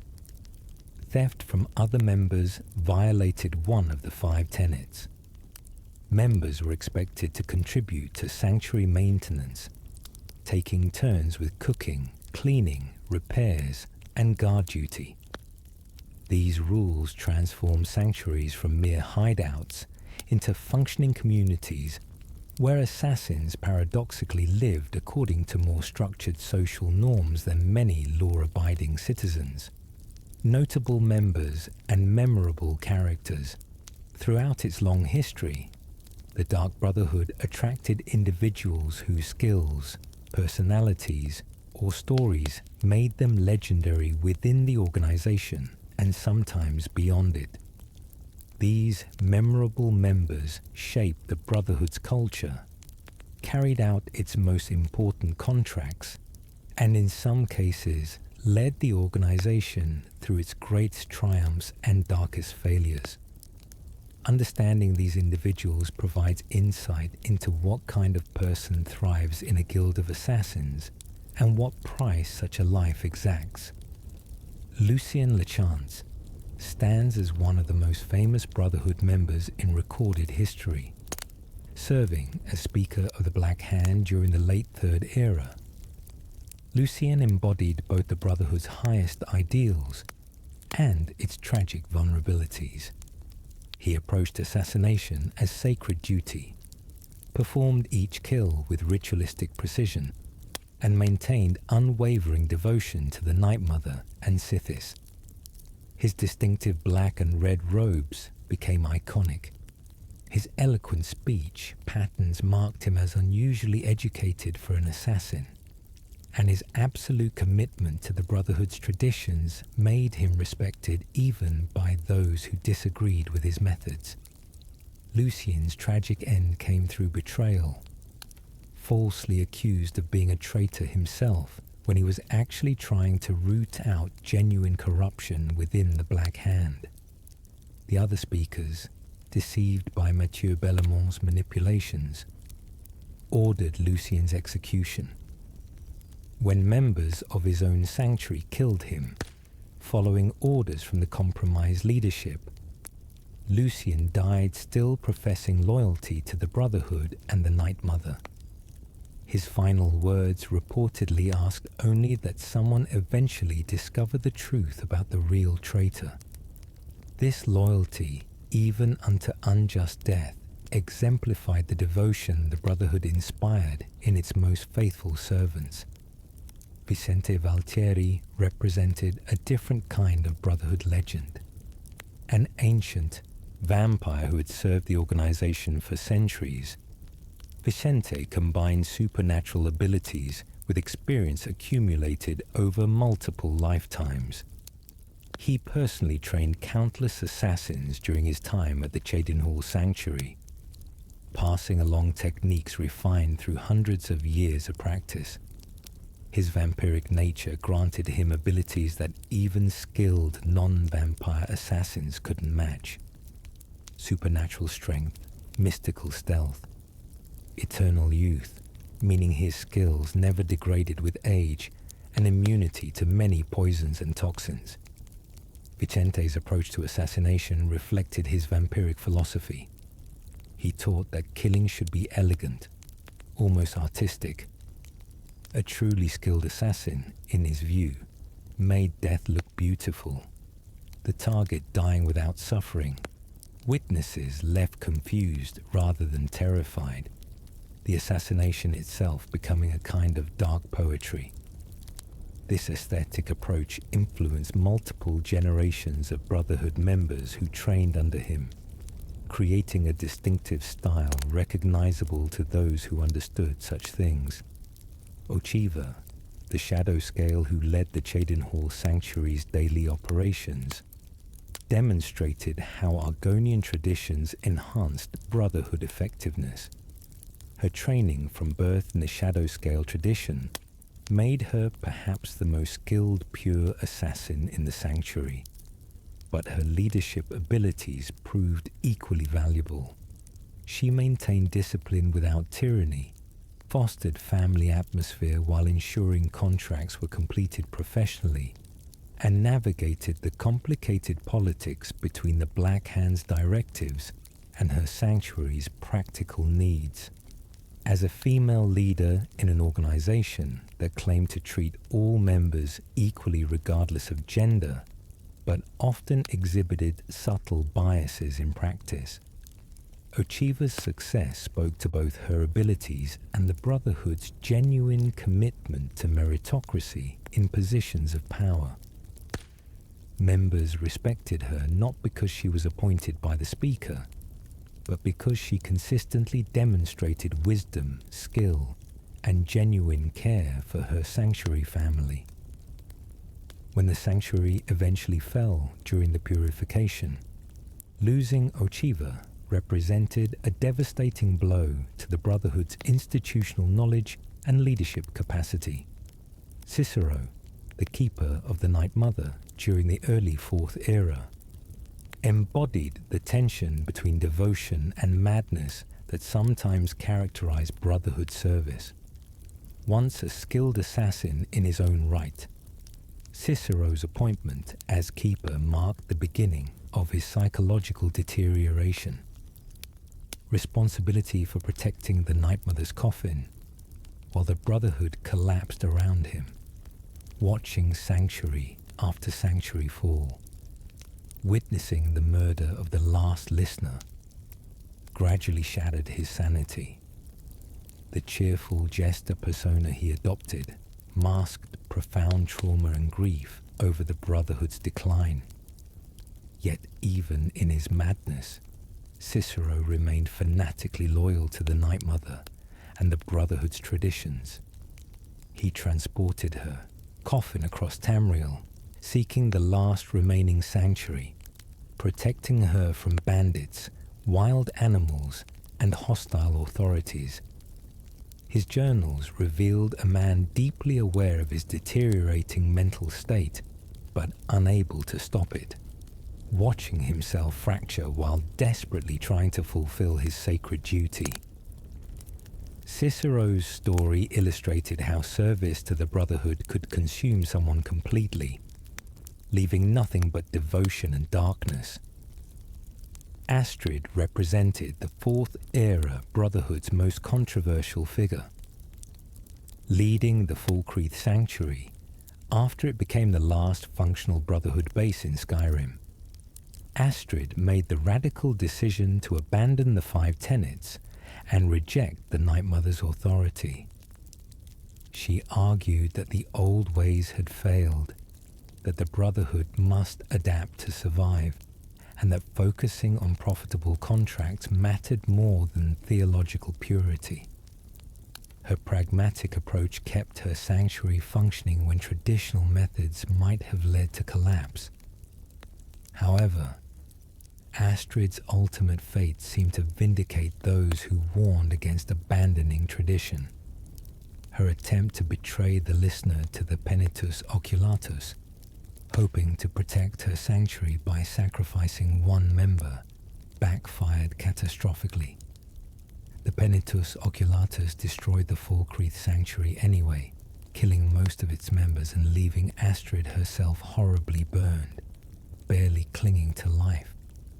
In her final moments, she performed the Black Sacrament on herself, begging for death and offering her soul to the void, perhaps recognizing that her attempt to modernize the Brotherhood had instead nearly destroyed it.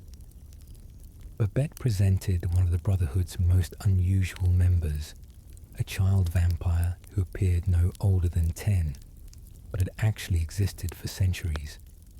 Turned into a vampire at a young age and subsequently prevented from aging, Babette used her innocent appearance to devastating effect.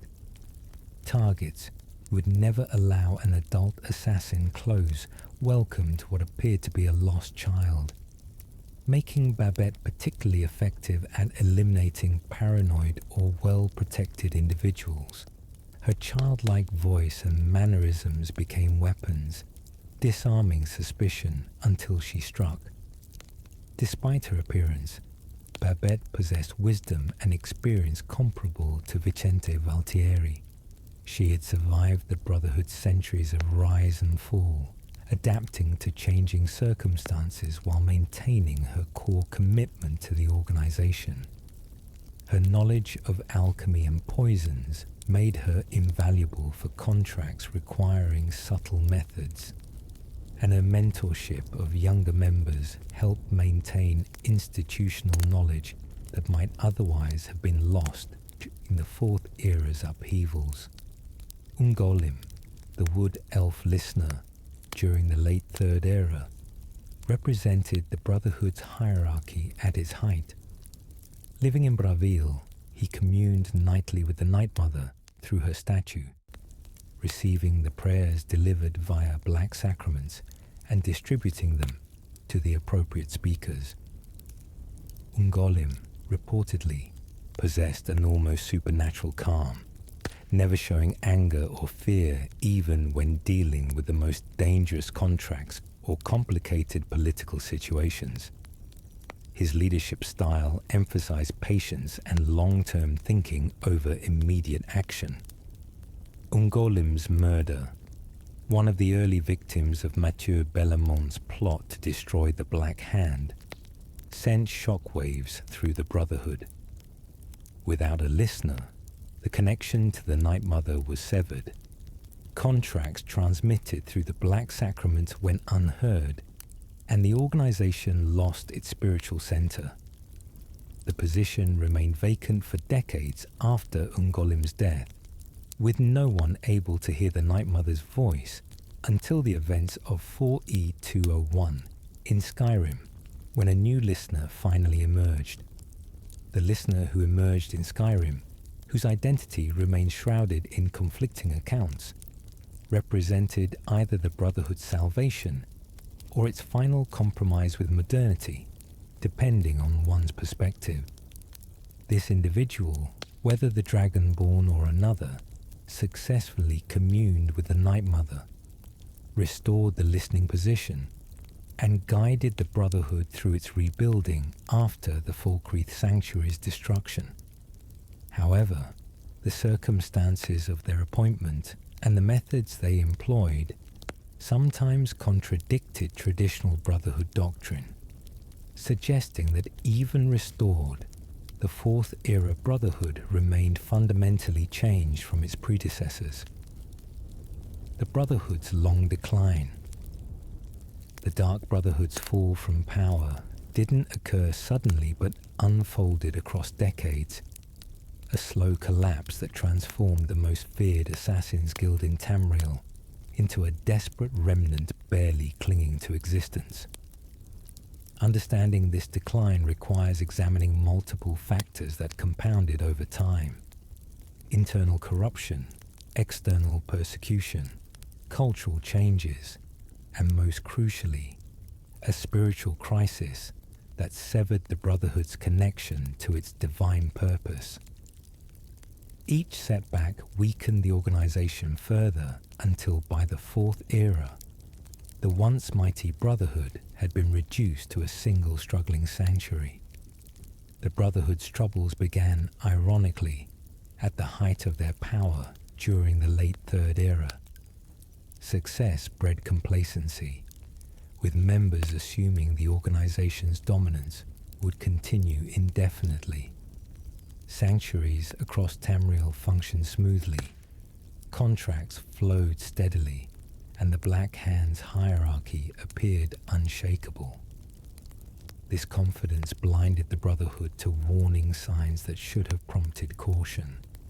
Increasing cooperation between provincial authorities in tracking assassins, growing public outrage over high-profile murders, and most ominously, traitors within their own ranks.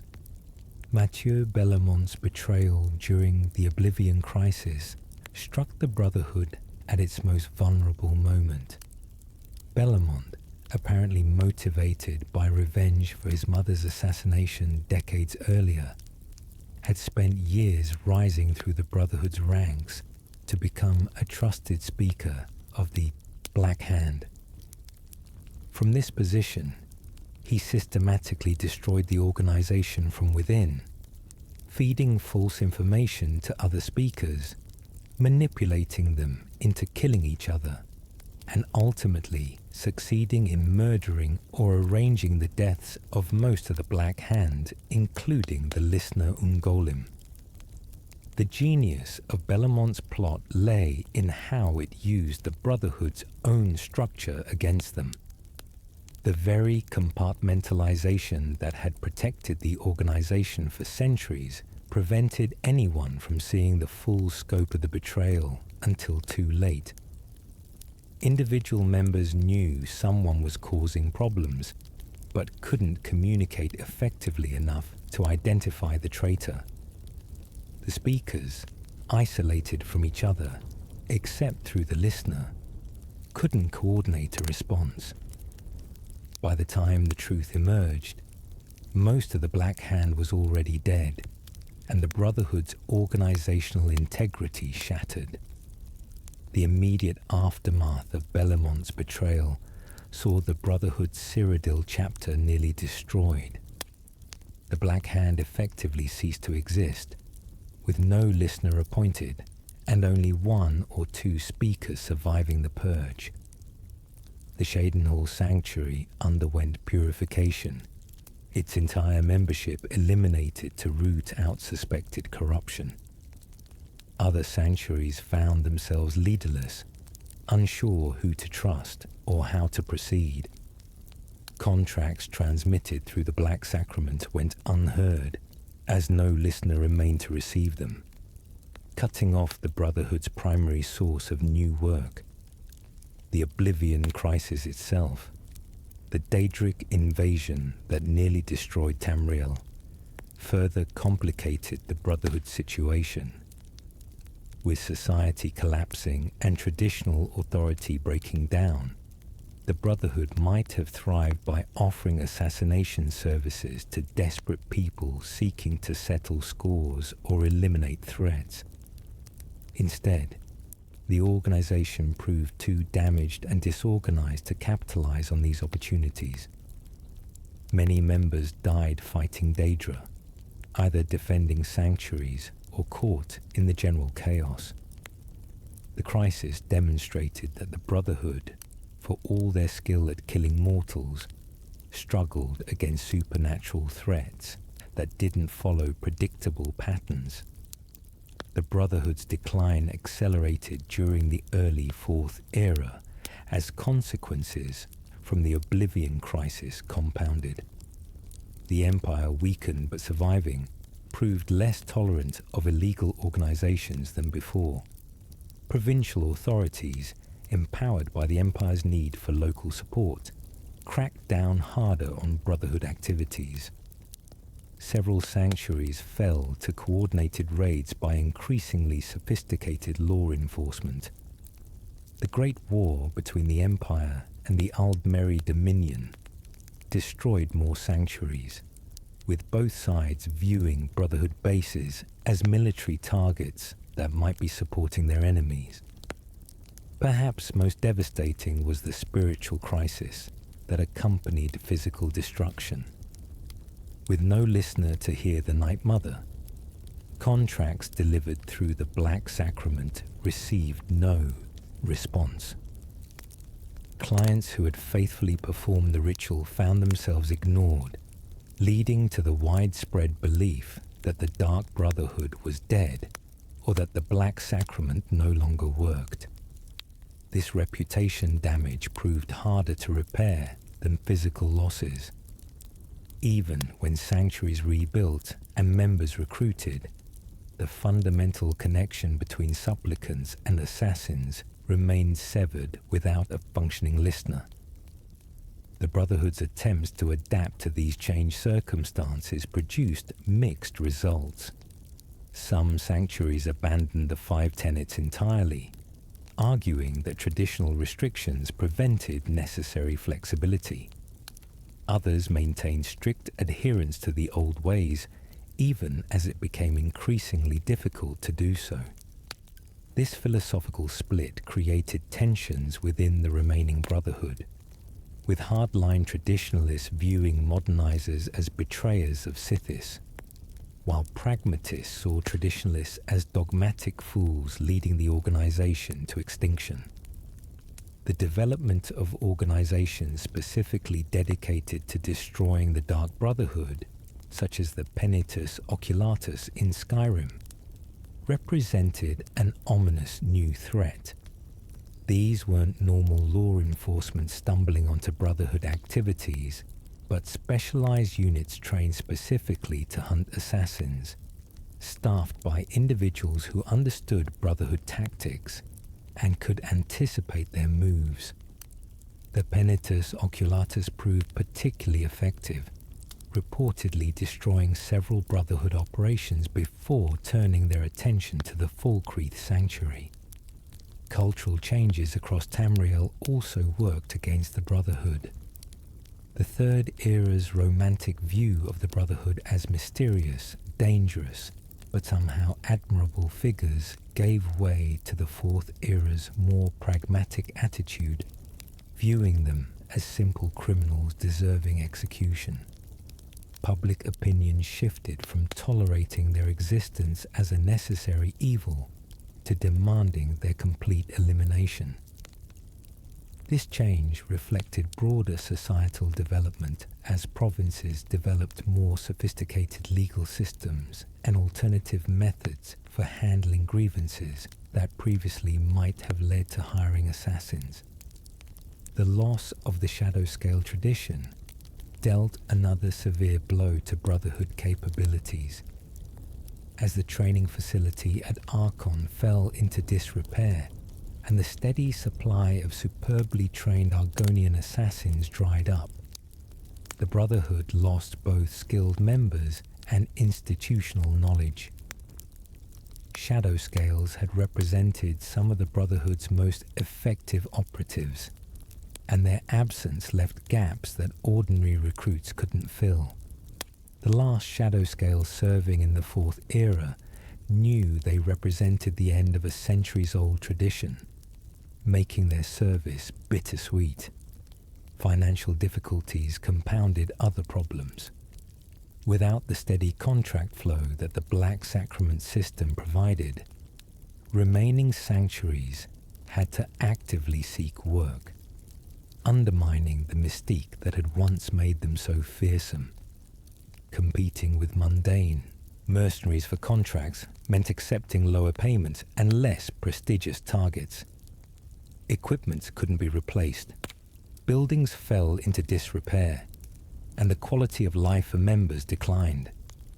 The Falkreath Sanctuary by 4E201 showed obvious signs of poverty, with members wearing old, patched armor and living in conditions that would have shocked Third-Era brothers.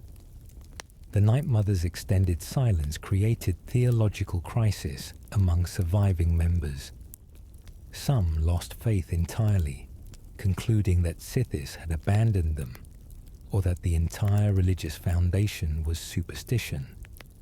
Others clung even more desperately to their beliefs, interpreting the silence as a test of faith that true believers must endure. This religious division weakened morale and created conflicts between members when unity was most needed.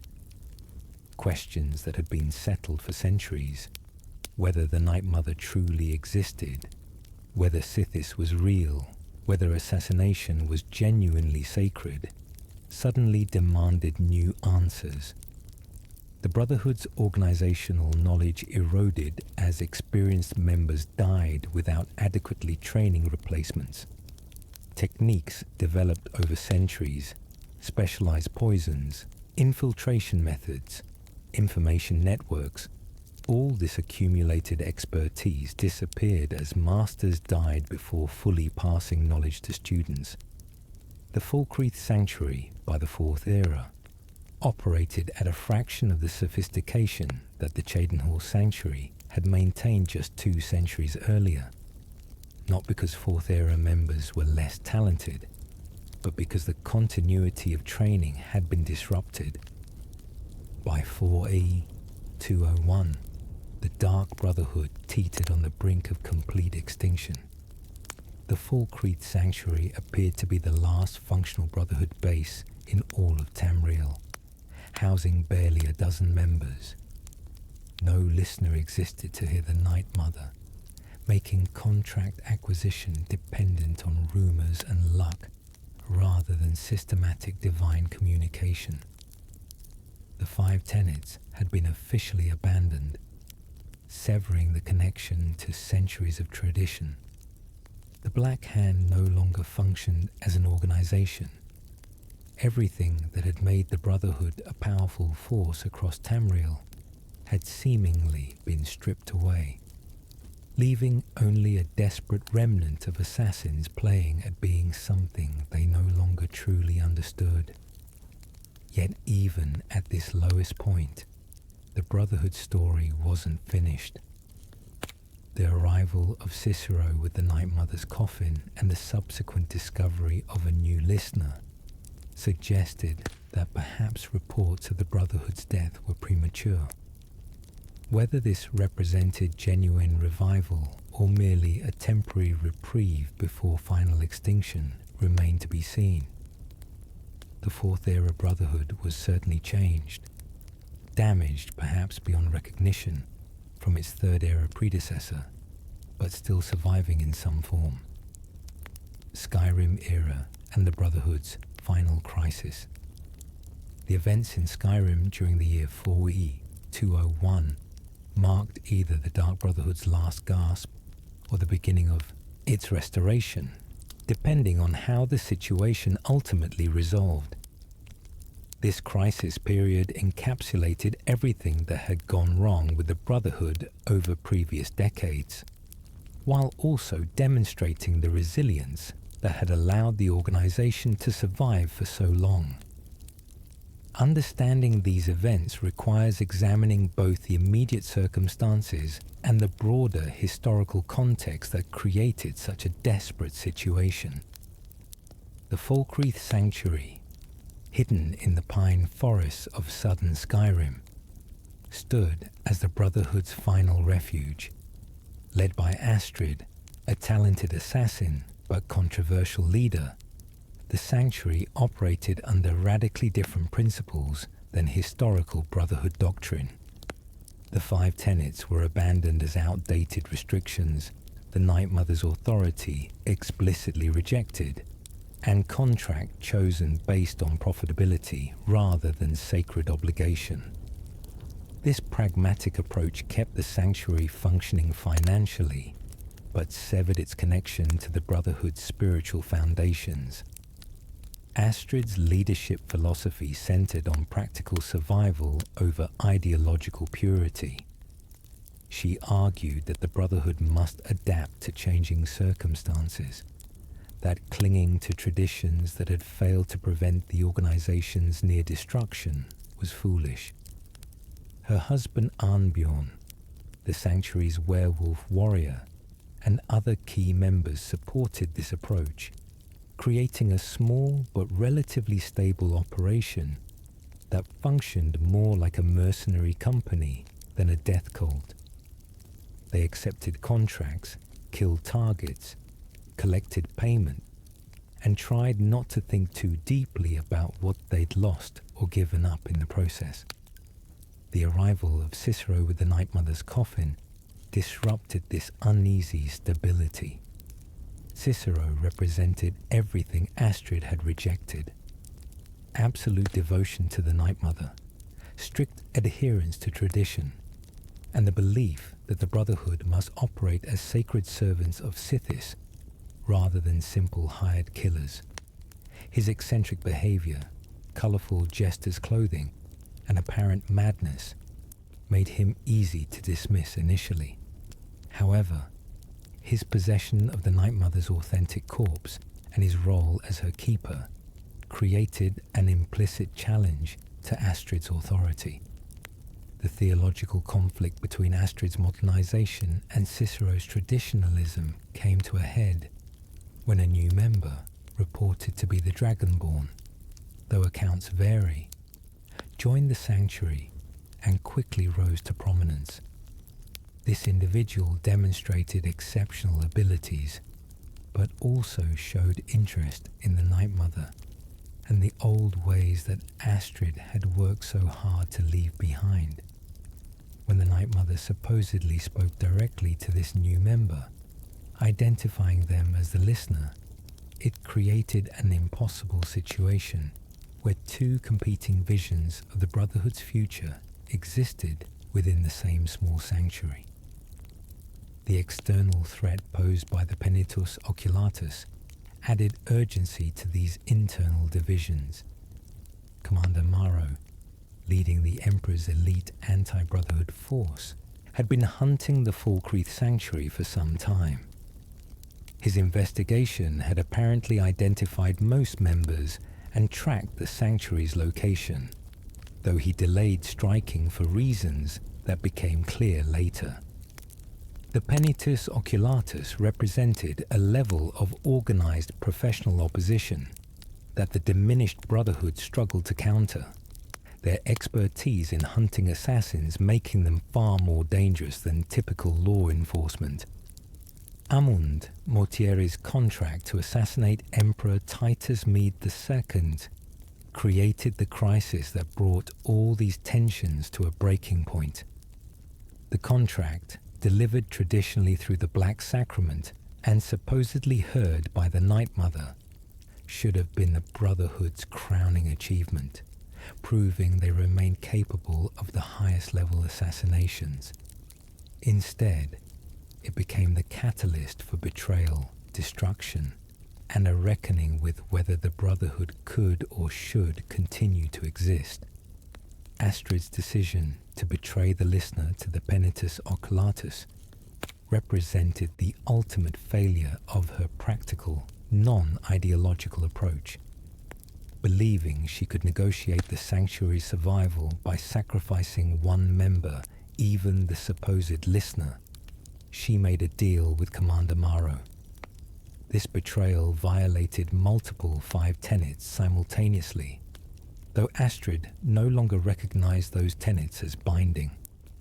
From her perspective, she was making a hard but necessary choice to protect her family. From a traditional Brotherhood perspective, she was committing the ultimate sin, betraying the organization to its enemies. The Penitus Oculatus's assault on the Falkreath Sanctuary fulfilled the worst predictions about abandoning the five tenets. Rather than honoring Astrid's bargain, Commander Marrow used the information she provided to locate and destroy the sanctuary. Agents stormed the hidden base, killing most members in brutal close-quarters combat. Those who survived did so only through luck, skill, or the listener's intervention, depending on which account one believes. The sanctuary itself burned, its secret revealed, its defenses penetrated, its family scattered or slaughtered. Astrid survived the initial assault, but suffered horrific injuries, burned across most of her body by fires started during the raid.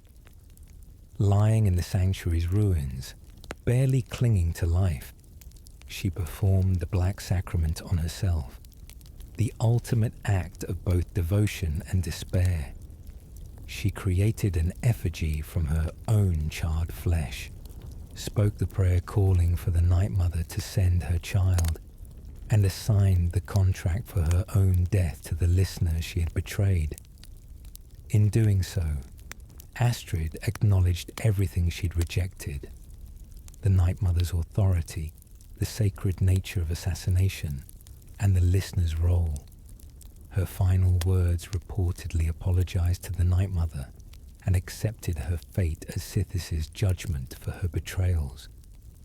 The assassination of Emperor Titus Mede II, despite the sanctuary's destruction, demonstrated both the Brotherhood's resilience and their desperation. The listener, with help from a handful of surviving members, pursued Motieri's contract to completion, infiltrating the Emperor's security by replacing a gourmet cook, then ultimately confronting the Emperor aboard his ship. The Emperor reportedly accepted his death with dignity, recognizing that someone had performed the Black Sacrament and that resisting would be futile. His assassination represented only the second time in recorded history that the Brotherhood had successfully killed a reigning emperor. However, the long-term implications of this success remained ambiguous. On one hand, killing an emperor proved the Brotherhood still possessed capabilities that even their diminished state couldn't entirely erase. On the other hand, the assassination came at tremendous cost.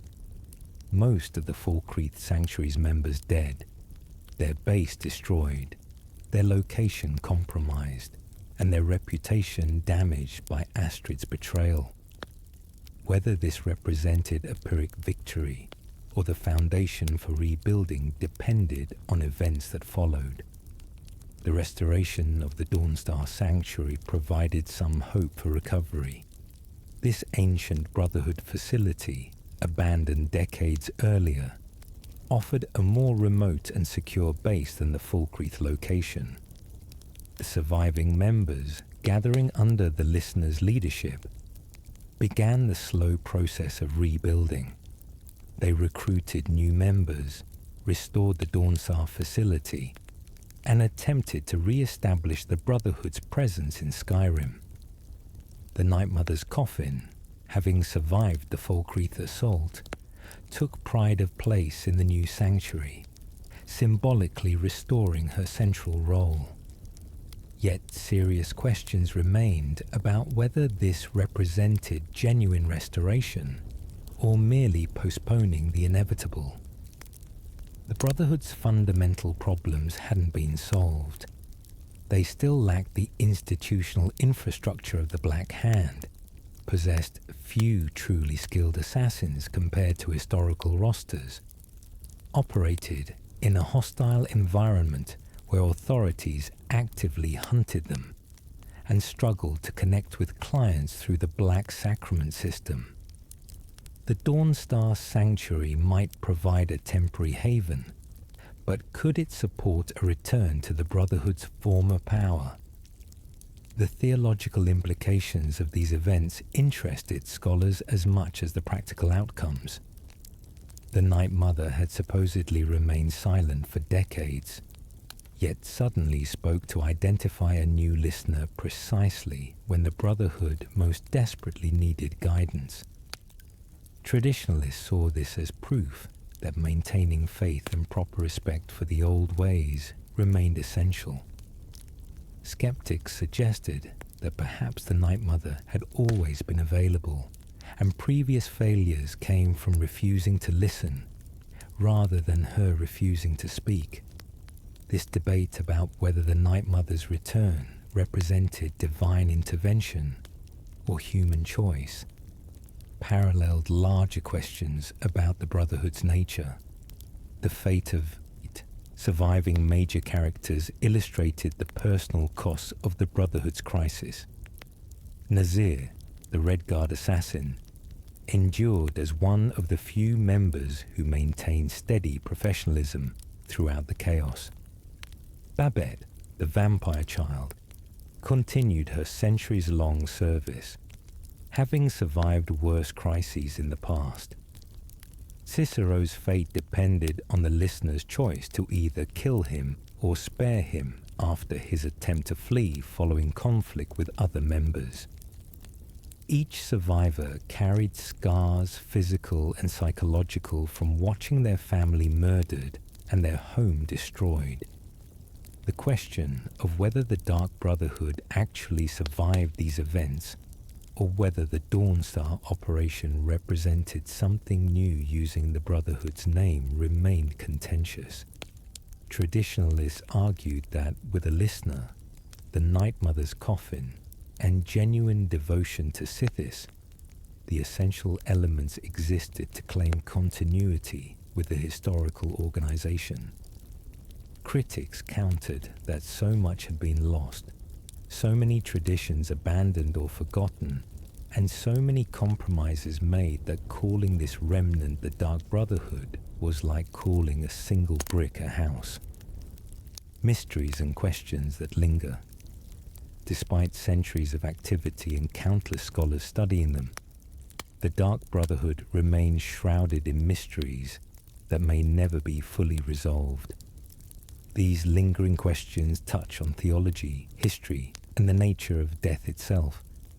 Some mysteries matter primarily to academic curiosity, while others have practical implications for understanding what the Brotherhood was, is, or might become. Exploring these unknown territories reveals how much about the Brotherhood defies easy explanation or conventional understanding. The true nature of Sithis represents perhaps the deepest mystery in Brotherhood theology. Is Sithis a conscious being capable of agency and preference, or merely a force of entropy, personified by mortals seeking to understand chaos? The Brotherhood teaches that Sithis is the void, the embodiment of change and destruction, existing beyond the categories of Aedra and Daedra. Yet they also speak of Sithis' will, his wrath, and his relationship with the Night Mother, as if he possesses personality and intention.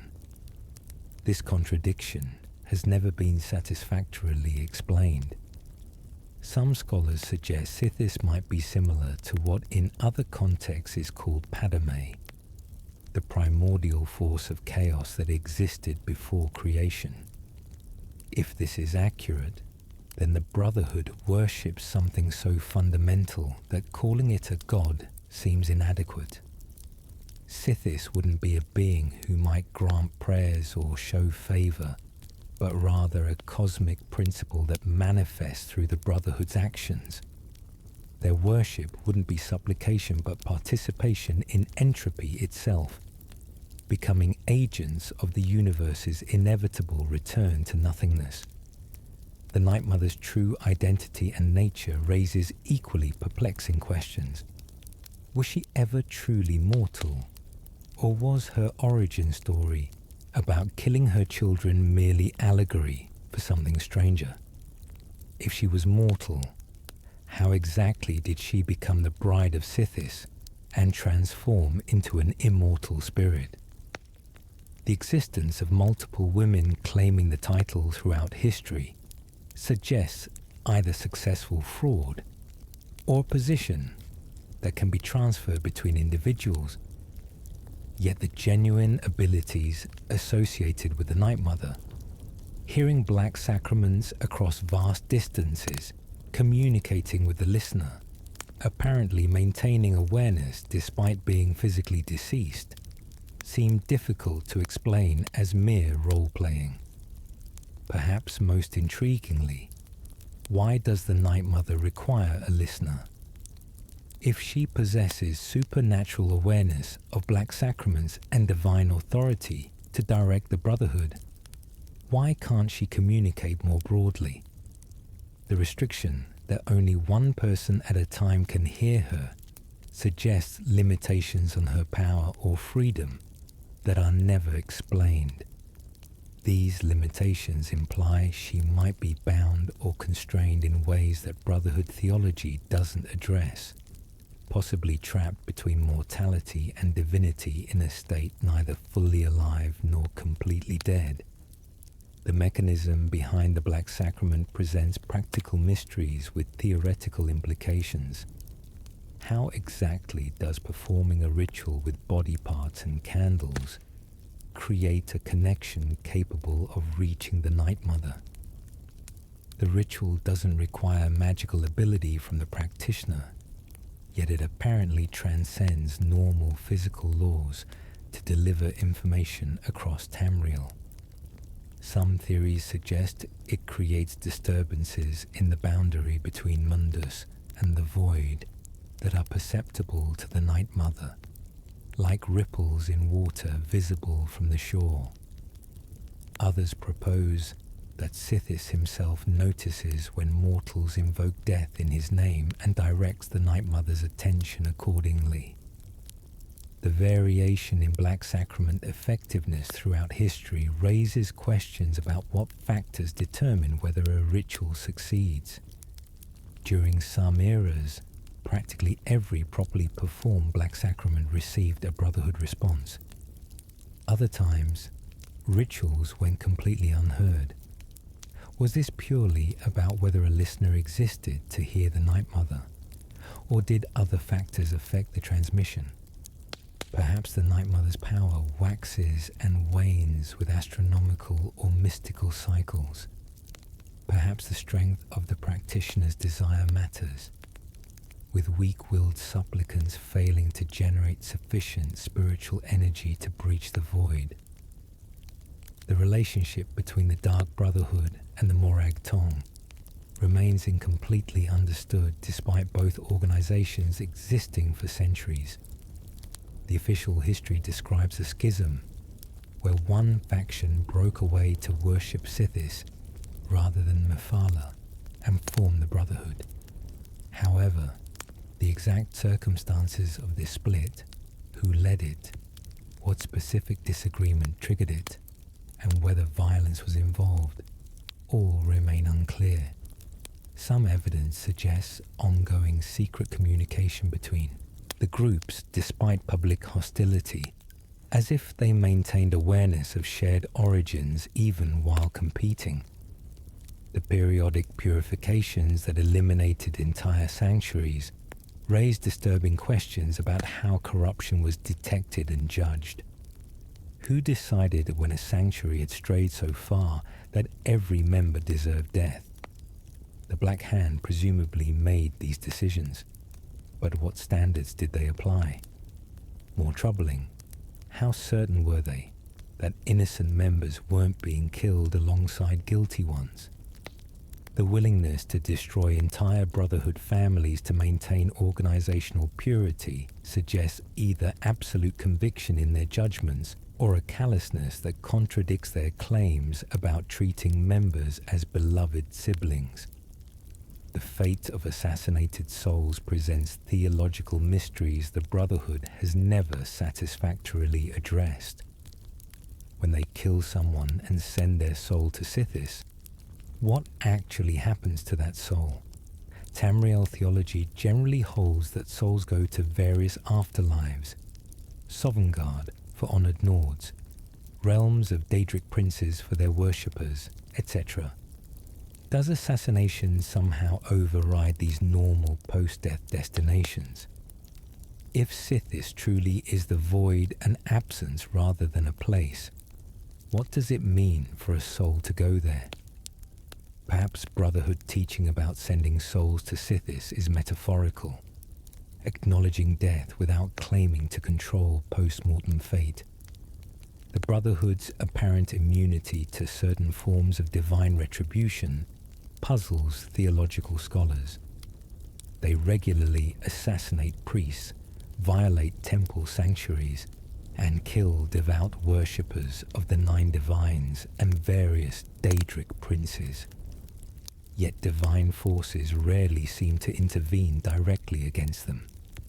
One would expect that murdering high-ranking clergy would provoke response from the gods they served, yet such retaliation appears absent, or at least rare.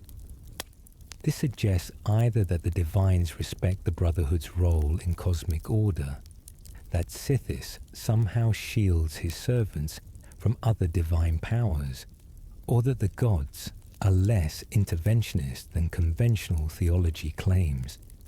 The question of whether the Brotherhood has actually served some larger cosmic purpose remains debated. Do they simply justify murder with religious language? Or does their work genuinely contribute to necessary balance in creation?